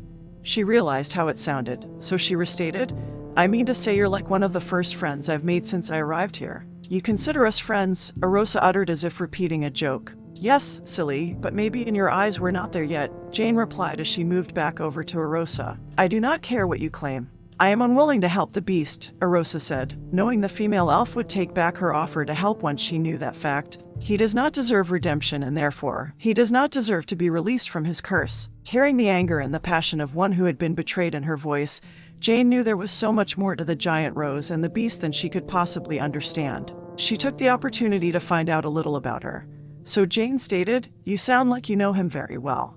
She started her investigation into Erosa's enchantment without her consent and asked, "Is he the reason why you are in this dead garden?" Erosa made a face as if she wanted to scream something at her, but her mouth within the red petals seemed to be prevented from opening and stopped her from uttering her vexation. Finding out the truth may be easier than I thought, Jane told her. All I have to do is pick my questions carefully, have someone who's willing to speak with me about the subject, and then all I have to do is pay attention. She clapped twice in victory, and then Jane spoke. I'm right about the beast somehow being connected to your curse, but what is your connection to him? She thought about her recurring dream and said, I think I know your connection to him, but why would you be transformed into a beautiful rose? And why would he be transformed into a gorgeous and handsome beast? The stinger thorn lowered itself back to the ground before it was spotted, and the serpent vine started to snake its way up behind the female elf's new position as Erosa listened to her ramblings. She was surprised to hear the female elf call her beautiful and the princely oaf gorgeous and handsome. Was the female elf cursed with rose-colored perception? No matter the answer, the toxin her stinger thorn would inflict upon the foolhardy female elf would melt away any desire she had of helping anyone. Erosa may even hear her swear at her and finally hear how this peculiar creature really considered her. Jane put a hand to her chin as she thought out loud. So much must have happened over the years, and I'll need to find out what did happen or I won't be able to help either of you. She turned to the giant rose and asked, Can you give me some background on yourself? Jane thought of her recurring dream again and asked a question she believed she already knew the answer to. Did you work for the beast at one time? Did you work for him as some sort of magic wielder? How do you know I worked for the beast and that I am one who can cast magic? Erosa questioned. And then she demanded as the serpent vine paused in its hunt, Who have you been talking to? Jane spoke of herself as she said, The person who told me about you knew you only for a short time, and it was a very long time ago. My connection actually knows very little about you and the beast, so what they know is of little help. Your answer is not an answer, Erosa stated. Sorry about that. I wish I could tell you more, but I can't right now, Jane said as she sighed, getting nowhere in her investigation and feeling a little guilty for not being completely honest. If you won't help me with the beast, could you maybe help me? Can you tell me about the test the beast wants me to complete? If I understood it, I might. The serpent vine reached its destination behind Jane once more, and it rose up behind her again like a cobra ready to strike. The poison that the stinger thorn secreted dripped from its tip, landed on the ground in little droplets, and melted patches of the dirt. Erosa aimed for the back of her neck and decided on the spot to strike. It was just below her ponytail near the base of her skull. She prepared to strike, thinking about how much agony the female elf would go through before death. Then a split second before Erosa struck, a puff of smoke consumed the female elf. A duckling emerged once the smoke dissipated, and it flapped its tiny wings and squawked as if startled by a vicious dog. The duckling started to look all around for danger, and Erosa dropped the serpent vine back into the dead grass before it was spotted. The duckling continued to search for danger but didn't see any. The duckling calmed down a bit, and the stinger thorn rose up slightly in her blind spot and prepared to strike again. The duckling was so tiny, Erosa had difficulty targeting her. A small puff of smoke consumed the little duckling, and then the smoke exploded out until it was the size of a person, and once it dissipated, the female elf stood there stunned. It happened again, Jane uttered. I'm still not quite sure what triggers it. Her face flushed red, realizing the giant rose saw her change, and she stated, Sorry about that. I seem to turn into A. She didn't utter duck, knowing her hex would prevent her from talking about it. Sorry again. I forget I can't explain my curse. It looks like I need to hire myself. Erosa let out a loud laugh as she spoke. You who is cursed is trying to free others of what afflicts them. Maybe, Jane replied after the ridicule. But who better than one who knows what it feels like to be cursed? Fair enough, Erosa stated as she stopped laughing. And then she asked, Where were we? Erosa needed to keep the female elf talking while she thought about the events that led up to the female elf escaping her murder attempt. The enchantment seemed simple enough, and Erosa had hexed a few with this particular curse. The female elf must turn into a duckling whenever the enchantment senses danger or maybe just the intent of harm. Erosa thought she would test this theory by trying to kill Jane a second time, but she needed to do so without such murderous intentions. She slithered her serpent vine towards the female elf again as they continued their conversation. We were talking about many things, Jane answered. We were talking about the beast's curse and about me helping you with your own curse. Yes, we were, Erosa stated. The serpent vine rose up behind the female elf just as it did the 2 times before. Erosa carefully moved the stinger thorn towards the base of her skull, and she was within striking distance again. But then she paused. Erosa knew she wouldn't be successful. She couldn't eliminate her deadly intentions from her mind. If the female elf turned into a duckling again, she may realize what Erosa was up to and never return to the maze. Erosa would lose her chance to destroy the one who might free the beast, and she would be alone again. Erosa's last thought shocked her. The thought was the opposite of her wishes. If the female elf discovered what she was up to or Erosa was successful either way, she would end up alone. She also realized she had come to enjoy the time she spent with the foolhardy female elf, and if Erosa was to be honest with herself, she actually hoped she would return after their first encounter. The Dead Garden was a miserable prison. Erosa decided she couldn't go through with her murder plot until she could eliminate the murderous thoughts from her mind, so she lowered the serpent vine. The giant rose would wait until she could set those bloodthirsty thoughts aside, and those thoughts of hope the female elf stirred within her. Erosa replied, "I have given you my answer as to helping the beast, but as for my own predicament, let me say this. If you can pass his test tonight, come and speak to me again. I will tell you at that time if I wish for your services as a hex breaker. More likely than not, you will fail the test. Way to boost my confidence," Jane told her. "We are acquaintances," Erosa said. "I only spoke the truth to you. I do hope to upgrade our relationship to pals soon," Jane replied. And then she said, "I'm off to AaBack. I need to check in with my boss and get a little rest before tonight. I have a feeling I'll need it." Chapter 5. Mirror. Mirror. The Muffin Man told her there were no deliveries for the evening, so Jane went out back to the barn and went up in its loft. The place was dirty and dusty, so she spent most of her time cleaning it. She removed most of the old hay, and by the time she finished dusting and sweeping, it was nearly time to head out. She noticed the chest the beast gave her with the goblin armor inside had been delivered and brought up to the loft, so Jane went over to her backpack and removed the short sword and club she stowed inside the bag. Snakebite wouldn't stay hooked on the outside of her backpack, so she thought it better to put it inside. Jane noticed something strange about her backpack as she removed the weapons. It should be overstuffed with all the things in it and weigh much more than it did. Actually, she believed it had gotten lighter since she arrived in the World of Grimm. Jane thought about one of her favorite shows, Doctor Who and the main character's time machine. She decided to test her theory on her backpack, went over to the back wall, picked up the slightly heavy chest, walked it back, and tried to place it inside her backpack. Normally, the chest would be too big to even go in, but as it touched the outside of her backpack's rim, it seemed to shrink. The entire chest went in. Then Jane picked up her backpack, and it was as light as before. Jane removed the chest, opened it, and placed the club inside along with a few other things from her backpack. But she did hold on to the short sword. She put the chest back in her backpack, fixed the short sword to her back, strapped her backpack on over top of it, went down to her bike, and headed out for the beast's castle. The moon started its ascent as Jane reached the estate's main gate, and the last rays of sunlight stretched across the sky. The cool air blew across her as she braked and dismounted. She walked up to the front door, which was lit up by 2 torches. Jane reached for the knocker and noticed it was different than before. The knocker was no longer of an eagle's head but a lion's head. Jane decided to make a mental note of this. It might be important to the test, or maybe in figuring out how to break the beast's curse. She wrapped the metal knocker on the door, and soon it opened as if on its own. She thanked whoever opened the door, stepped into the entry, and then told them the beast requested her presence. A matchbox lifted into the air, a match removed itself, struck its head across the box's strip, and a small flame came to life. The match moved over to a small table where it lit 3 candles on a candlestick. The candlestick lifted, and then Jane heard the voice of the headmaid who had bandaged her arm, and she still sounded nervous. "Come this way, but do remember, I warned you earlier," the headmaid told her. Still confused about her meaning, Jane followed the candlestick through several halls back to the study with the single bookshelf and 2 chairs, one on each side of the fireplace, and there was also a desk with another chair and a couch Jane hadn't noticed the last time she was there. The beast wasn't sitting in the chair beside the fireplace like he was before, but lounging on a couch along the wall reading a different book. The book he read was entitled, "Coping with the Monster Within." He stared at the text with a distant, sad look on his Leo-like face. His appearance was different. The feathers she noticed during the day were gone. His mane and fur were longer, and his eyes were green and more feline than bird. His appearance wasn't the only thing that had changed. The medallion he wore around his neck had a lion on it with a moon in its mouth. She stared at him a little longer, getting a sense she was seeing the princely boy again. The fondness she had for the princely boy came back to her and made her determined to pass the test. She cleared her throat and said, "I'm back like you asked. How is this test supposed to start?" The beast was so engrossed in his reading he didn't hear the woman enter.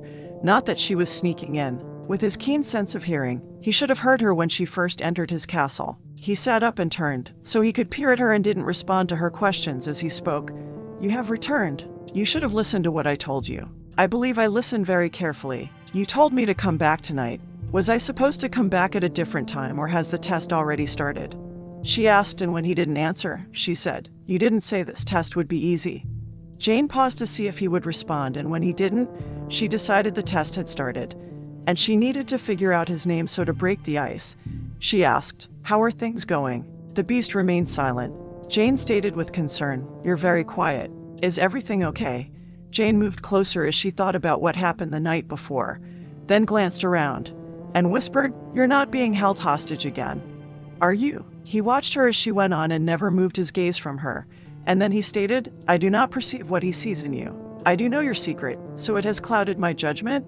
You should have heeded my warning and taken the opportunity to flee." The beast took in a deep breath, taking in the scent of the woman, and smelled something familiar on her. "You have been in the hedge labyrinth." "I have," she admitted.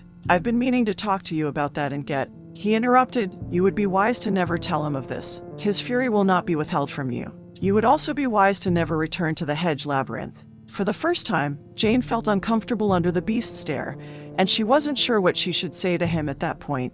Before, he had looked at her with eyes that seemed surprised by her gaze, but they also had an allure about them. The beast before her had no allure about him, and he never looked away from her with his piercing eyes, as if he needed to remain on his guard. Maybe the test hadn't started. Maybe there was some sort of danger he couldn't tell her. "I can't tell by your expression," she whispered. "Is someone here?"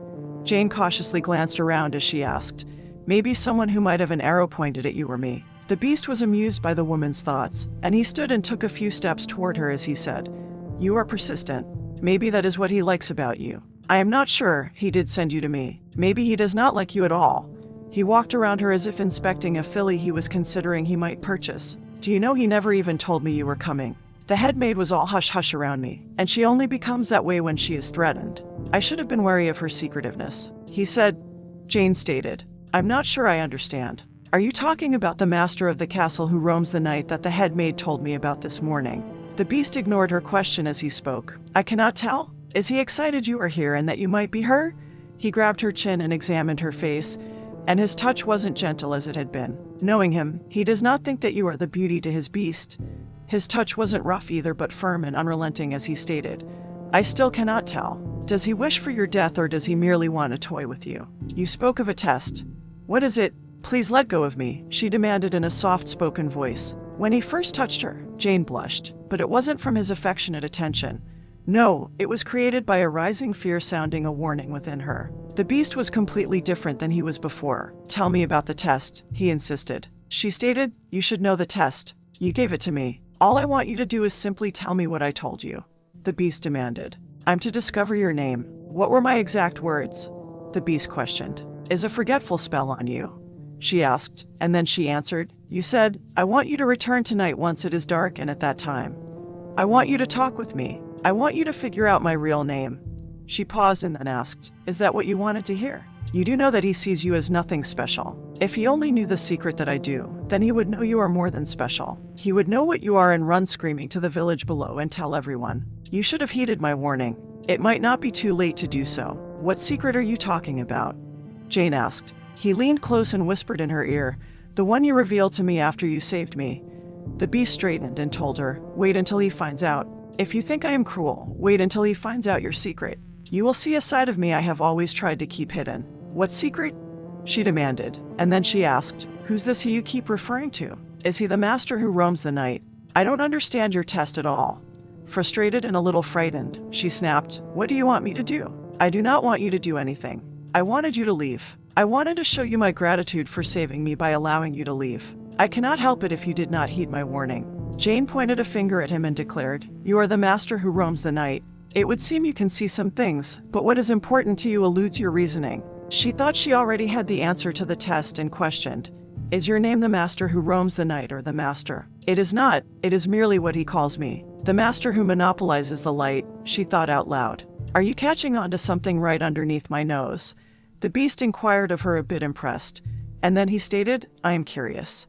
You mentioned passing a test. What is your reward if you pass it?" "You should know. You will hire me to break your curse. You want to relieve me of my hex." The beast's voice rose over her agitated one as he demanded, "What fairness do you possess? What radiant presence do you emit? What is it about you that makes him think you are the one? What makes him think that you are the one to break this wretched curse? Why are you so angry?" she questioned him. I am angry because you are not her. You are not even close to being her, and yet you dare declare your intentions of taking this wicked enchantment from me. How dare you boast of your beauty? How dare you declare that there is some sort of connection or love between us? You are far from being the one. You are closer to being a murderous monster than the one I will cherish forever. The fluttering his presence induced in her heart became a roaring animal bent on shredding the muscle to pieces. Jane felt like he ripped her insides out and trampled them underfoot. The test wasn't anything like she envisioned. She wasn't even sure if it was a test anymore or only a way to lure her back, so he could belittle her and trounce the affection she thought she kept hidden from him. She began to doubt he was the princely boy. The beast who lived in her fairy tale fantasy was only a figment of her imagination. Jane wanted to weep for what she lost but knew she couldn't, so she shouted back at him. You misunderstood what I said, but why am I telling you this? You should already know you hired me as a hex breaker. I never said I was your belle. I never said that I'd personally be the one to lift your curse, only that I would help break it. Jane yelled at him, and then when what he told her sunk in more, she yelled all the more. I never said that you would fall in love with me and my kiss would release you from. I only said I would help you end your curse. If you don't want my help, why didn't you just tell me in the beginning? Why did you want me to come here and be cruel to me? All I wanted to do was help you. Was that wrong of me? He considered her own outrage and confusion, but as far as he knew, they were only for show. The beast told her, it was wrong of you to want to help me. I should remain in this cursed form for an eternity. I do not deserve redemption. It sounds like to me your heart does want it, she stated as she took a step toward him. Why give me this test? What did you want me to see? Did you consider that I wanted you to see the real me? He questioned as he moved for the door, peered into the hallway, then turned, faced her, and asked, did you consider that I wanted you to see I do not deserve your help? I am a wretched soul and should be left to my fate. Why didn't you tell me all this earlier? Why did you ask me here tonight? She started to leave, wounded by his atrocious teasing as she stated, I think you only wanted to waste my time. I think you really don't want my help. The beast slammed his palm on the doorframe and blocked her escape as he emphasized, I never asked you here. Have you not been listening? He did. The one you should really be afraid of. As I said, the beast moved closer and backed her into one of the chairs by the fireplace, and she fell into it with a plop as he stated, I believe he thinks you may be the one. He placed both of his furry hands on the chair's arms and caged her like a frightened bird. Do you really believe you can end this curse? He leaned in as if he would gorge on her neck with his sharp fangs and questioned her. Do you really believe I do not know what you are? For the first time since this woman arrived, she looked afraid and terrified of him. He paused from his aggressive interrogation, wondering why he didn't notice it before. Why didn't he notice she had no fear of him? Everyone was afraid of him, even his servants. Why not this woman? Could she be the one? His curse was more twisted than he imagined if she was the one. Jane moved back from his face, not that she was disgusted at the thought of the beastly prince being so close. It was just that she couldn't bear playing into his cruel game. The beast mistook her fright and outrage for disgust, and he snarled like a lion, and as his anger crested, he forgot about the earlier thought that she hadn't been afraid of him. He growled at her, and Jane put out her hand to grab the armrest and inadvertently put her fingers on top of his. The beast's demeanor completely changed from savage animal to a male elf who had forgotten the touch of another. He looked at her hand and wanted to grab hold of it, but instead, he wrenched his hand from her fingers. The beast grabbed a nearby vase and smashed it to the floor, causing her to jump and be frightened all the more. He remembered the glimpse of a black swan tattoo on her cheek from the night before, and he told her, do you want to know why you are really here? He does want you to pass his test, but that is because of what he saw. He saw a glimpse of it as twilight broke, but it was enough to bestow upon him hope. Jane was afraid to ask as her heart pounded in her chest, but she went ahead anyway and questioned, what did he see? He saw what he thought was your curse mark during the few seconds left before the day was swept away. The beast pointed at the spot where the tattoo resided as if it was a festering wound. It was now hidden from the world, but he remembered how beautiful it had been, how deceitfully beautiful. The beast continued, he believes you must be a beauty beyond compare and enchanted with this common form that stands before me. But I know the truth. Your curse turns you into a representation of your true self. I have seen your ugliness. You transform into an ugly duckling when harm is intended against you. You are no belle. You are no goddess sent to save me. You are a pale shadow of loveliness. You are a wretched creature cursed beyond all others. You are a... Why are you toying with this ugly duckling then? She snapped as she fought back tears with all her might. Jane remembered the warning Lycos gave her, and she couldn't lose the one thing that protected her. So she wouldn't allow herself to cry. The monster in beast clothing wouldn't make her cry. Jane demanded, why did you have me come here? She stood from the chair and looked at him directly in his feline eyes as she questioned, if this is what you thought of me, Why show me any kindness? If this is how you truly feel, why? Because a part of me can. Because it is the truth and because a part of me bores easily. He fisted his hands as he admitted, I know how dangerous you are, and yet something about you amuses me. As for why I summon you here, the beast stepped back as anger ignited from his inflamed expression. And he shouted, I told you. I did not. Are you deaf besides atrocious? He did. She whispered, You mean the master who monopolizes the light? Jane had no more words for him and pushed past him, trying so hard not to cry. She ran into the hall and then through several more as she fled toward the front door as fast as she could. The door opened for her before Jane reached it, and she quickened her pace to escape the castle. Before she reached the door, a mirror caught her attention, and she halted several feet away from the exit. Jane turned and gazed at her reflection and knew if she left, she couldn't ask him his name. If she didn't know his name, she couldn't get the job as a hexbreaker. Jane turned and faced the direction she had run from as her heart still pounded in her chest. If she ran away from the castle and the estate, how would she help the giant rose? If Jane gave in to fear and cruelty now, wouldn't she be leaving the giant rose to the loneliness of the dead garden? She bowed her head, knowing she had only one option, so she swallowed her pride and fear and slowly headed back. Not that her pride wounded her the most. She trudged back and gathered her courage so that her voice wouldn't shake and so that she wouldn't cry. Jane paused at the entrance to the study and saw the beast with his back to her gazing at the fire. She couldn't see his face. She didn't want to see his angry face. Jane stared at his back a few minutes, searching for the strength to raise her voice to him. And then she said, I have a few questions for you. Surprise filled his tumultuous mind when he heard her voice, and he turned and questioned, What would someone like you want to ask me? Leave me and never come back to this castle. Jane wanted to run for the front door again as he barked at her, but she stood her ground. She fisted her hand as she replied, The first question I have is, What is my name? I told you what it was this morning. Tell me, and I'll leave this castle and never return to it. He remained quiet, and she wasn't sure if he didn't know her name or merely forgot about her like the others had done in her world.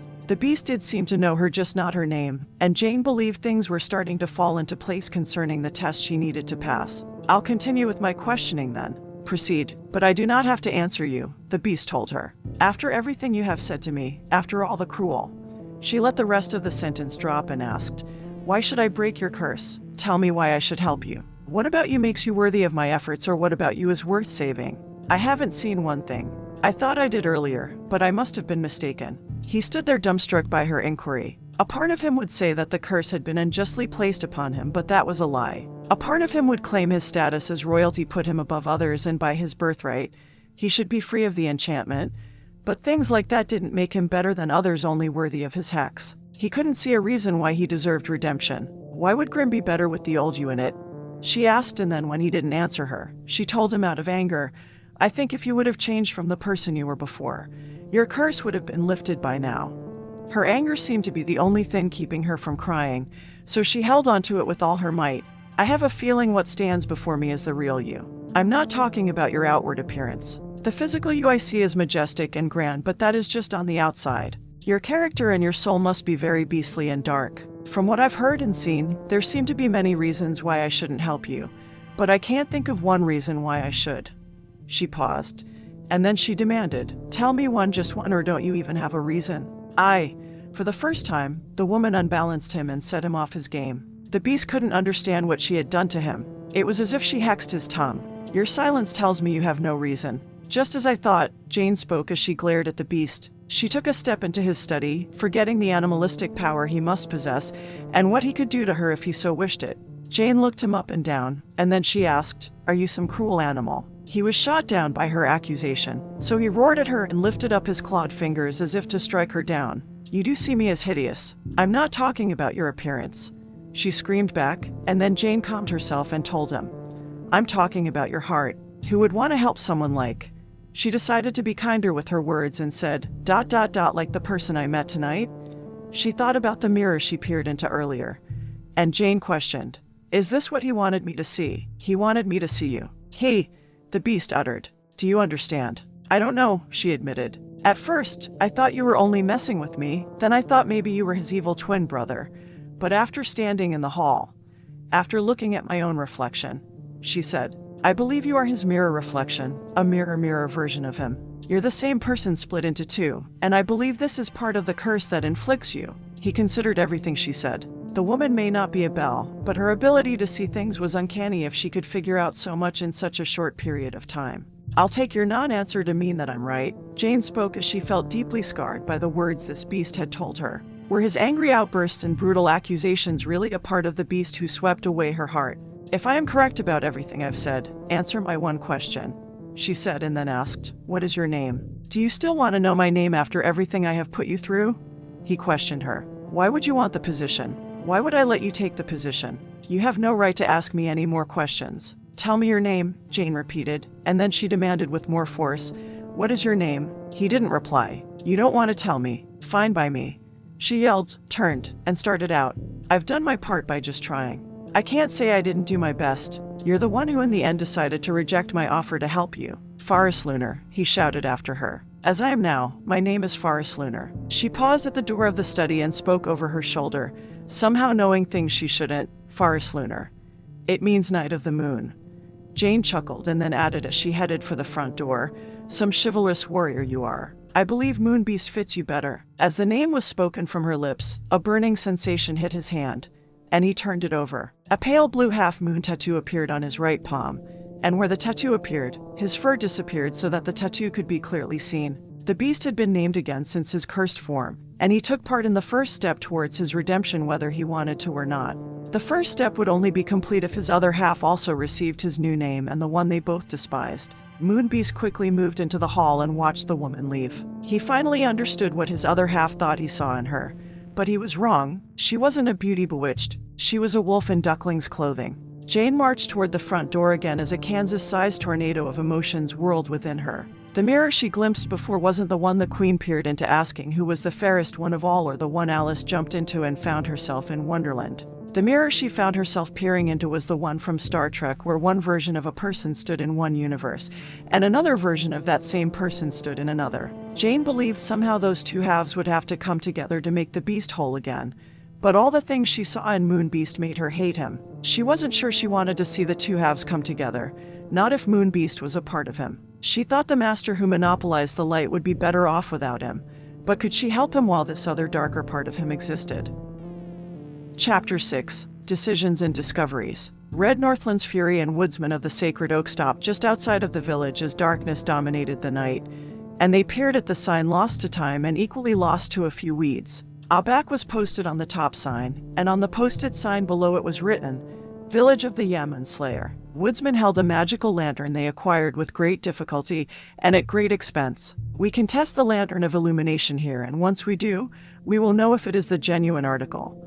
Red told him. Woodsman took a step forward and lifted the lantern, and the green light that emanated from it lit up the posted signs. Letters appeared on the top sign, and soon words were created within the sprawled-out name of the village. The uppercase became all and the lowercase became R. AaBack wasn't the name of the village, but a warning for all to heed. Woodsman read it aloud. All who enter are doomed. Turn back. Village of the Yaman Slayer. It works, Red said. Now the lantern of illumination will illuminate all that is hidden, and we will find the Tear of Power and take back what is ours. Red stated as the magic sphere she held crackled in red furious energy as she vowed.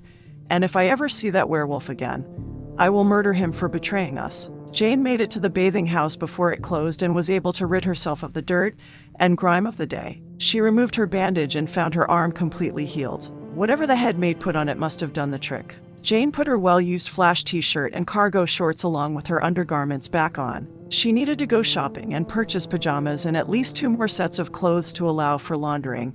But for now, she would have to deal with living the grunge life. Jane returned to the barn loft and slept little, tossing and turning on the bed of hay with a single blanket as her mattress and cover. It was her dilemma over what to do about the 2 beasts that kept her up, and when morning's light broke through the loft's window, she got up, freshened up a bit at the water basin, and then headed to the bakery. She had 3 deliveries to make before she took up the bear claws the beast ordered. The trip seemed longer than usual, and her legs were starting to feel the burn of back-to-back mountain rides. At the castle estate, as soon as morning broke, the beast went out to the balcony where he could see the castle estate's main gate in the distance, and he waited for the female elf to return. For hours, he waited for her to appear, but she never did, and as 10 a.m. came, he thought she would never come. The master who roams the night wouldn't tell him what occurred the night before, nor would he tell him if she decided to take them on as clients or not.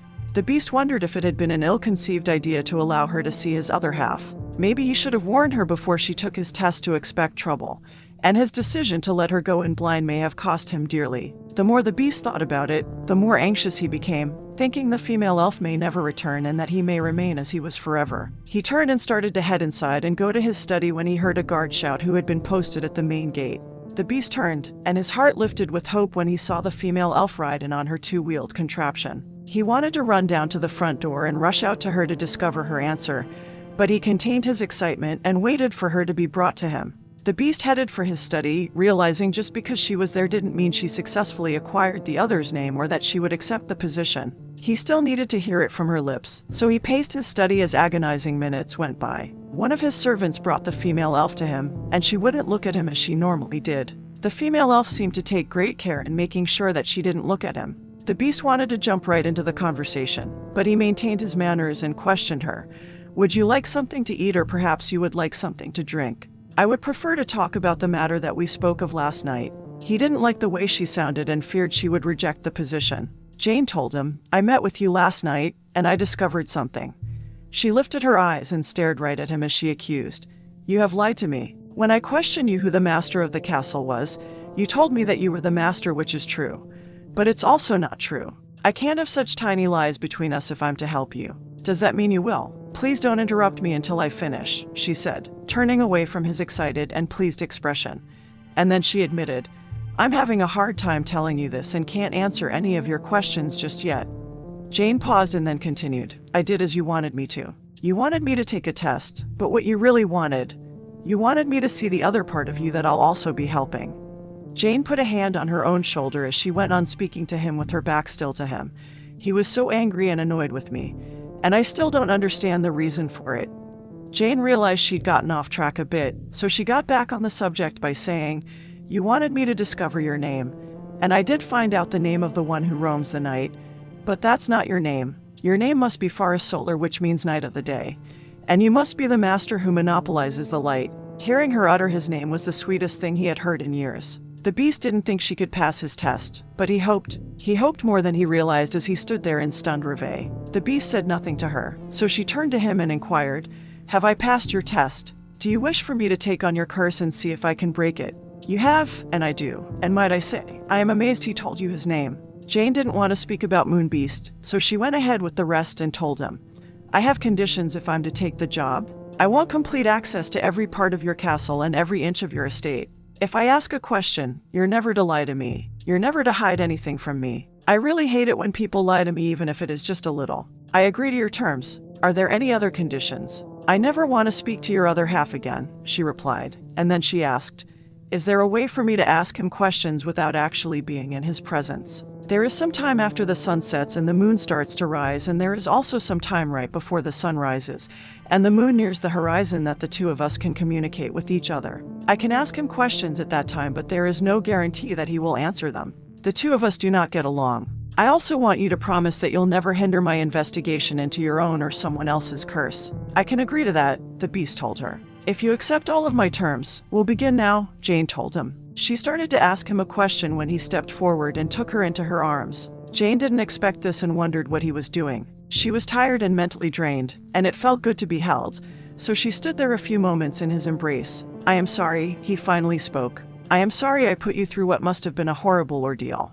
The beast needed to give her a reason for his actions so that he didn't sound like a monster, and so he told her, "I needed to be sure that you were capable of seeing through the spell on us. I never wanted him to hurt you, but I see now by how you reacted to me he must have been very cruel to you." "He was," she admitted. "I also thought he was going to hurt me. I've never seen someone so angry before." The beast stroked her head as he stated, "There is nothing to fear from me. The one you are afraid of is trapped in the darkness. Please, do not see him in me. I am nothing like him." Jane knew it to be true. Moon Beast was nothing like his caring side who had her in his arms, and she wanted to stay in his arms forever. "Thank you for the apology," she told him as she gently pulled away from him, and then she bashfully stated, "I better get to my questions." "Of course," the beast told her, wondering if he lost his alluring charm. "How long ago were you cursed?" "I have not kept track of the years since I was hexed, but I was cursed when I was a young man." "Is Moon Beast part of you or an evil manifestation of yourself?" The beast couldn't answer her. "I'll have to think of another way to ask that question. So for now, I'll begin my investigation of the castle and grounds. I'm going to begin by walking your estate. Please allow me to do this by myself. I can't be distracted by you. I need to concentrate. Of course, but before you return to AaBack, do report your findings even if there is nothing to report. I will. Oh, I just thought of another question that might seem weird to you, but can you tell me what my name is? It is Jane. She smiled as she closed her eyes. The world of Grimm was scary and confusing at times, but people remembered her. They saw her. They knew she existed. Thank you. You don't know how good it is to hear someone speak my name. Since you brought up the subject of names, I heard you call the master who roams the night moon beast. I did. The name suits him better. She noticed how he reacted, and she asked him jokingly, "Are you jealous that I gave him a name and not you? What if I say that I am? I'll call you Sun Beast if that'll make you happy. You're the light, and he's the darkness. I would have to say far as solar does suit you, Night of the Sun." Jane thought it would be a good time to refer to their short time together as children, and she questioned, "Are you sure you aren't a knight and protector of the realm?" "My position should be clear to you," he told her. "Maybe I'll be the knight then. I can be a girl knight." Jane waited for a reaction, but none seemed to come, so she turned and headed for the hedge labyrinth, a little disappointed. It was so long ago that they met as children, she couldn't expect either one of them to remember her. It distressed her to think they may never remember her, and then she decided to put those thoughts to the side for now because she had an investigation to conduct. Sunbeast moved to the door of his study and watched her disappear around the corner. He went back to his room and opened his left hand that had tingled the moment she had given him his new name. A tattoo of a bright sun was on his palm, and he knew at that moment he was right in trusting the ugly duckling. She had to be a swan under all those layers of ordinary, and soon Jane would break his curse. Jane felt a little better since speaking with Sunbeast and soon found herself nearing the gate of the hedge labyrinth. She started in when she bumped into one of the servants. "I'm sorry, I didn't see you," Jane said, then thought her comment rude, and added, "I didn't mean to make fun of your curse." The servant said nothing to her, and when she heard them walk on, she entered through the gate and soon found herself standing in front of the giant rose. Jane didn't wait for any sort of greeting from the giant rose, not that she ever offered one, and Jane blurted, "Erosa, I passed Sunbeast's test and have taken on the job as a hexbreaker. You and I talked about me taking you on as a client also, and I would really like to take on both of your jobs at the same time. I have a feeling that the two of you, or is it the three of you, are somehow linked." She paused, and when the giant rose said nothing, Jane asked, "Have you decided whether or not you want to hire me?" Erosa realized the foolhardy female elf was more cheerful than she expected her to be after encountering the master who roams the night, and she couldn't let that delicious encounter go unspoken. So she demanded, "Before I answer your questions, answer a few of mine." "Fair enough. What do you think of the master who roams the night?" I don't like him one bit." "What are your impressions of him? Is he worth saving?" Jane hesitated. She didn't want to answer such personal questions, but then she considered if she wanted personal answers from the giant rose, she'd also have to confess all. She replied, "My first answer would be that he's not worth saving, but he is part of Sunbeast, so can I abandon that side of him just because I don't like that part of him?" "Sunbeast, did you name the master who monopolizes the light?" "I did, and I gave the other side of him the name Moonbeast," Jane replied, peered at the giant rose for a second or two, and then stated, "I guess I also gave you a name until you tell me your real one." "You did give me a name. You gave all three of us a name." Erosa spoke somewhat concerned, and then she demanded, "Tell me more about what happened last night." Jane started to catch on to what the giant rose really wanted to hear. She didn't want to hear about how Jane succeeded or that she might be able to break her curse. All the giant rose wanted to hear was how horrible the experience with Moonbeast had been. Jane's belief that they were friends couldn't be farther from the truth, and she realized that they may never be friends. If Jane was going to help both beasts and the giant rose, it had to be because it was the right thing to do and not because they may be her friends from the recurring dream. "Do I have to tell you?" Jane asked, embarrassed by what had happened to her. "Yes," Erosa answered. "Tell me all the details or we have no deal." "You'll answer all my questions if I do." "I will," Erosa replied. "Now tell me before I change my mind." Jane reluctantly gave in and told the giant rose all that transpired the night before and how cruel Moonbeast had been to her. "What secret does he know about you?" Erosa questioned her once Jane finished. "I don't know. He would never tell me, and he acted like I should know," Jane replied, and then she asked, "Have I met your terms? Can I proceed with my own questions?" "After I have teased you a bit, you may," Erosa stated. "Now come closer, so I can witness your humiliation as I toy with you." "You are very honest about your teasing, and I don't think I like this kind of teasing. Is this what makes you happy?" Jane questioned her as she moved forward and stood in front of the giant rose. She glanced around the dead garden and stated, "You're surrounded by misery. Are you sure you want to fill it with my shame and embarrassment, or wouldn't you rather fill it with my optimism? Do you believe you understand me, female elf?" "It's Jane, and I probably don't. I can't understand what it's been like to be trapped here, but I do understand giving into despair. You can't be happy here, and you seem to enjoy sharing your gloom or enjoy seeing other people miserable. Can't we just talk about things that, if you mention friends again, I may vomit?" Erosa told her. "I wasn't going to," Jane told her. "I was only going to suggest we talk about both your curses. You do not know anything about me. You're right, so tell me one thing you'd like to do once you're free of your hex," Jane told her, trying to get her to focus on the possible life ahead of her. "One thing. I can manage that. I would like to sit in a chair and eat cheesecake and drink coffee. How do you like your coffee? Cream and sugar unless I am having something sweet to eat. And then I like it black. I also like cream and sugar in my coffee. Now we know one thing about the other. Our status as acquaintances is growing stronger." Erosa laughed as she said, "I believe you tricked me into wanting to have my old body back more than I want to tease you.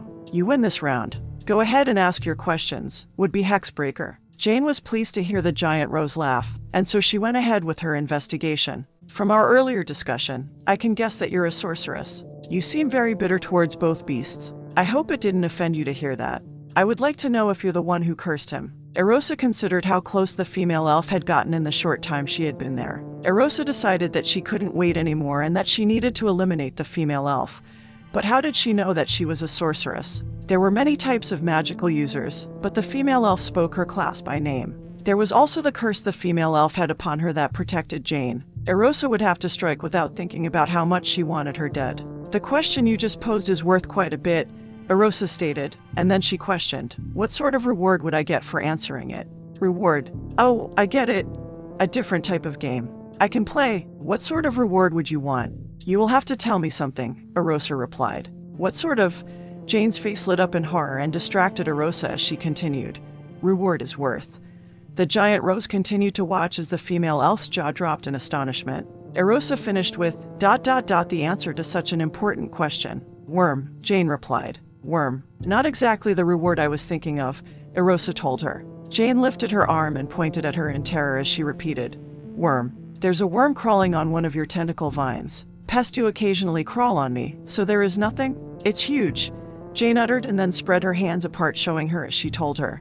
"It's 2 feet long." "You just," Erosa shouted, then turned and saw the giant orange-black striped budworm making its way up one of her tentacle vines towards her face. This particular budworm had teeth like a tiger and chomped them up and down as it inched its way towards her. "Get it off! Get it off!"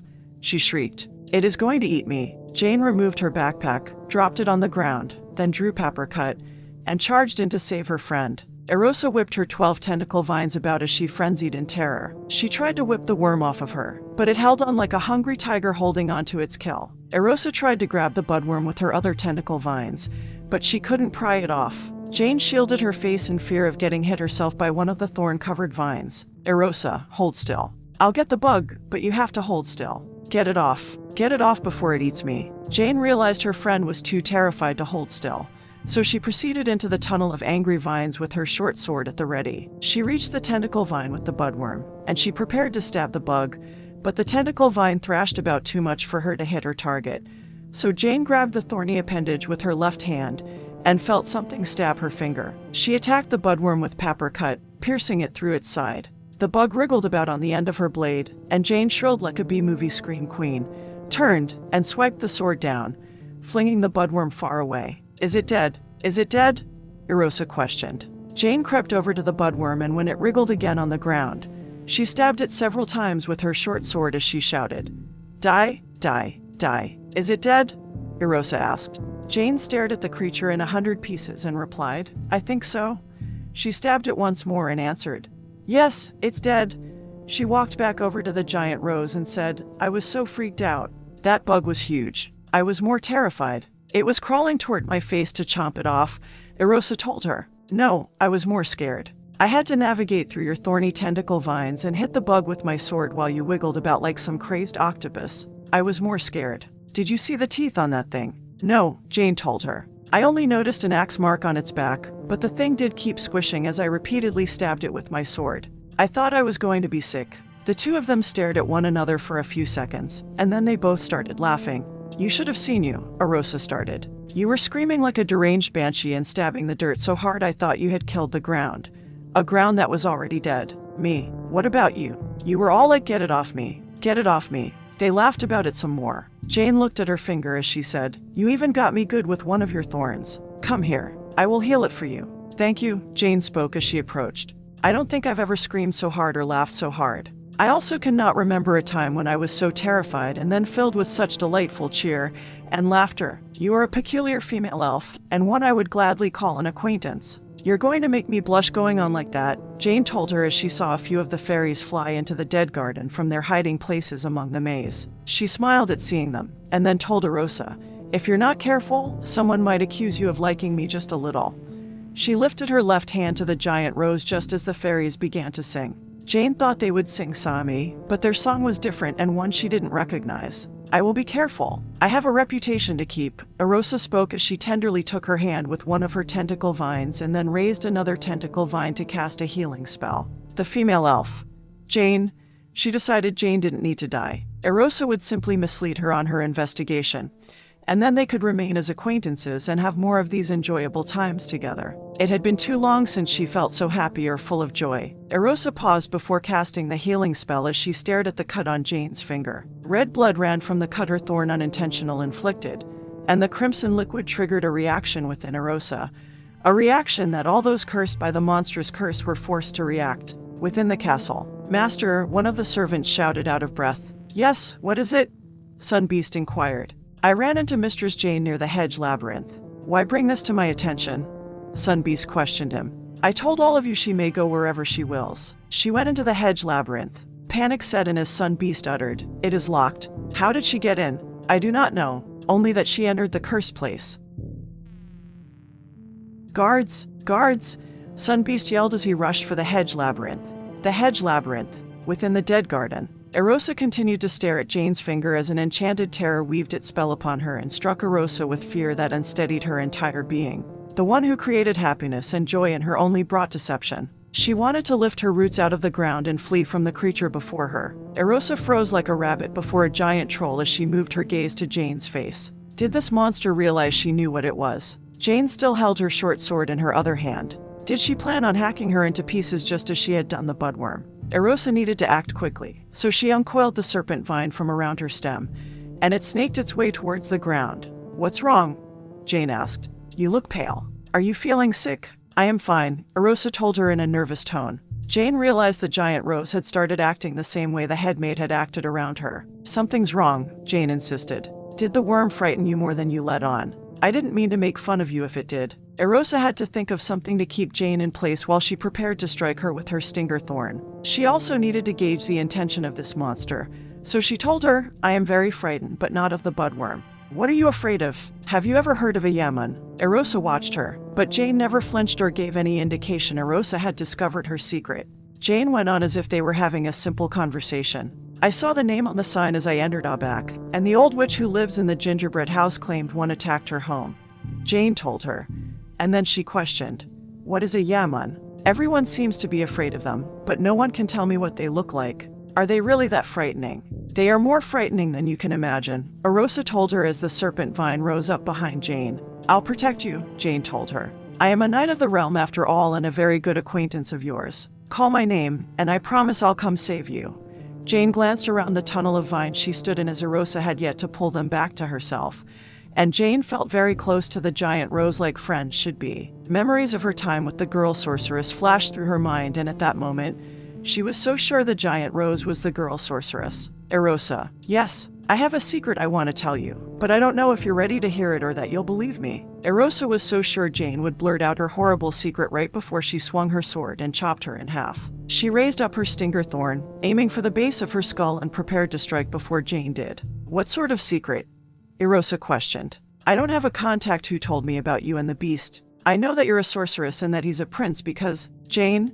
The voice of Sunbeast called out in the distance. Arosa realized he might try to stop her from killing the terrible creature if he didn't know what she was yet, so Arosa lifted a magical barrier that surrounded the entire maze. Sunbeast couldn't enter, and she could finish what needed to be done. Jane said, I think Sunbeast may have found out I came in here. Why don't you go ahead and heal me, and I'll go out to him. If you two don't get along, maybe the discussion would go better if I just talked to him. I better heal you fast, Erosa told her as she stared at the creature of her nightmares. The giant rose saw everything so clearly now. Jane was no female elf, nor was she any of the other races that dwelled within the world of Grimm. She was a monstrous creature who only claimed friendship to get close to her so that the creature could murder her and then devour her. Erosa needed to act quickly, so she pulled back her stinger thorn to leverage her strike with more force. She felt her entire being quiver from fright as she stood before the hideous creature of old. Never in 1,000 years did she ever think she would come across another dreaded Yaman. The fears Erosa remembered from her childhood raged back, and all she wanted to do was scream and run away. But she couldn't. The creature stood in striking distance, and even if she managed to flee, Erosa heard that the creature was terribly fast and immensely powerful. She didn't stand a chance against it. Erosa had to act, and she had to act now, so with all the fear and strength she could muster, she flung the stinger thorn forward, and it hit its mark. The end. Next. AaBack's Grimm, a dark fantasy fairy tale number 3, Dragon Scorned, the towering mountain citadel, the Sword of Cross Worlds, and the Maximus Curse.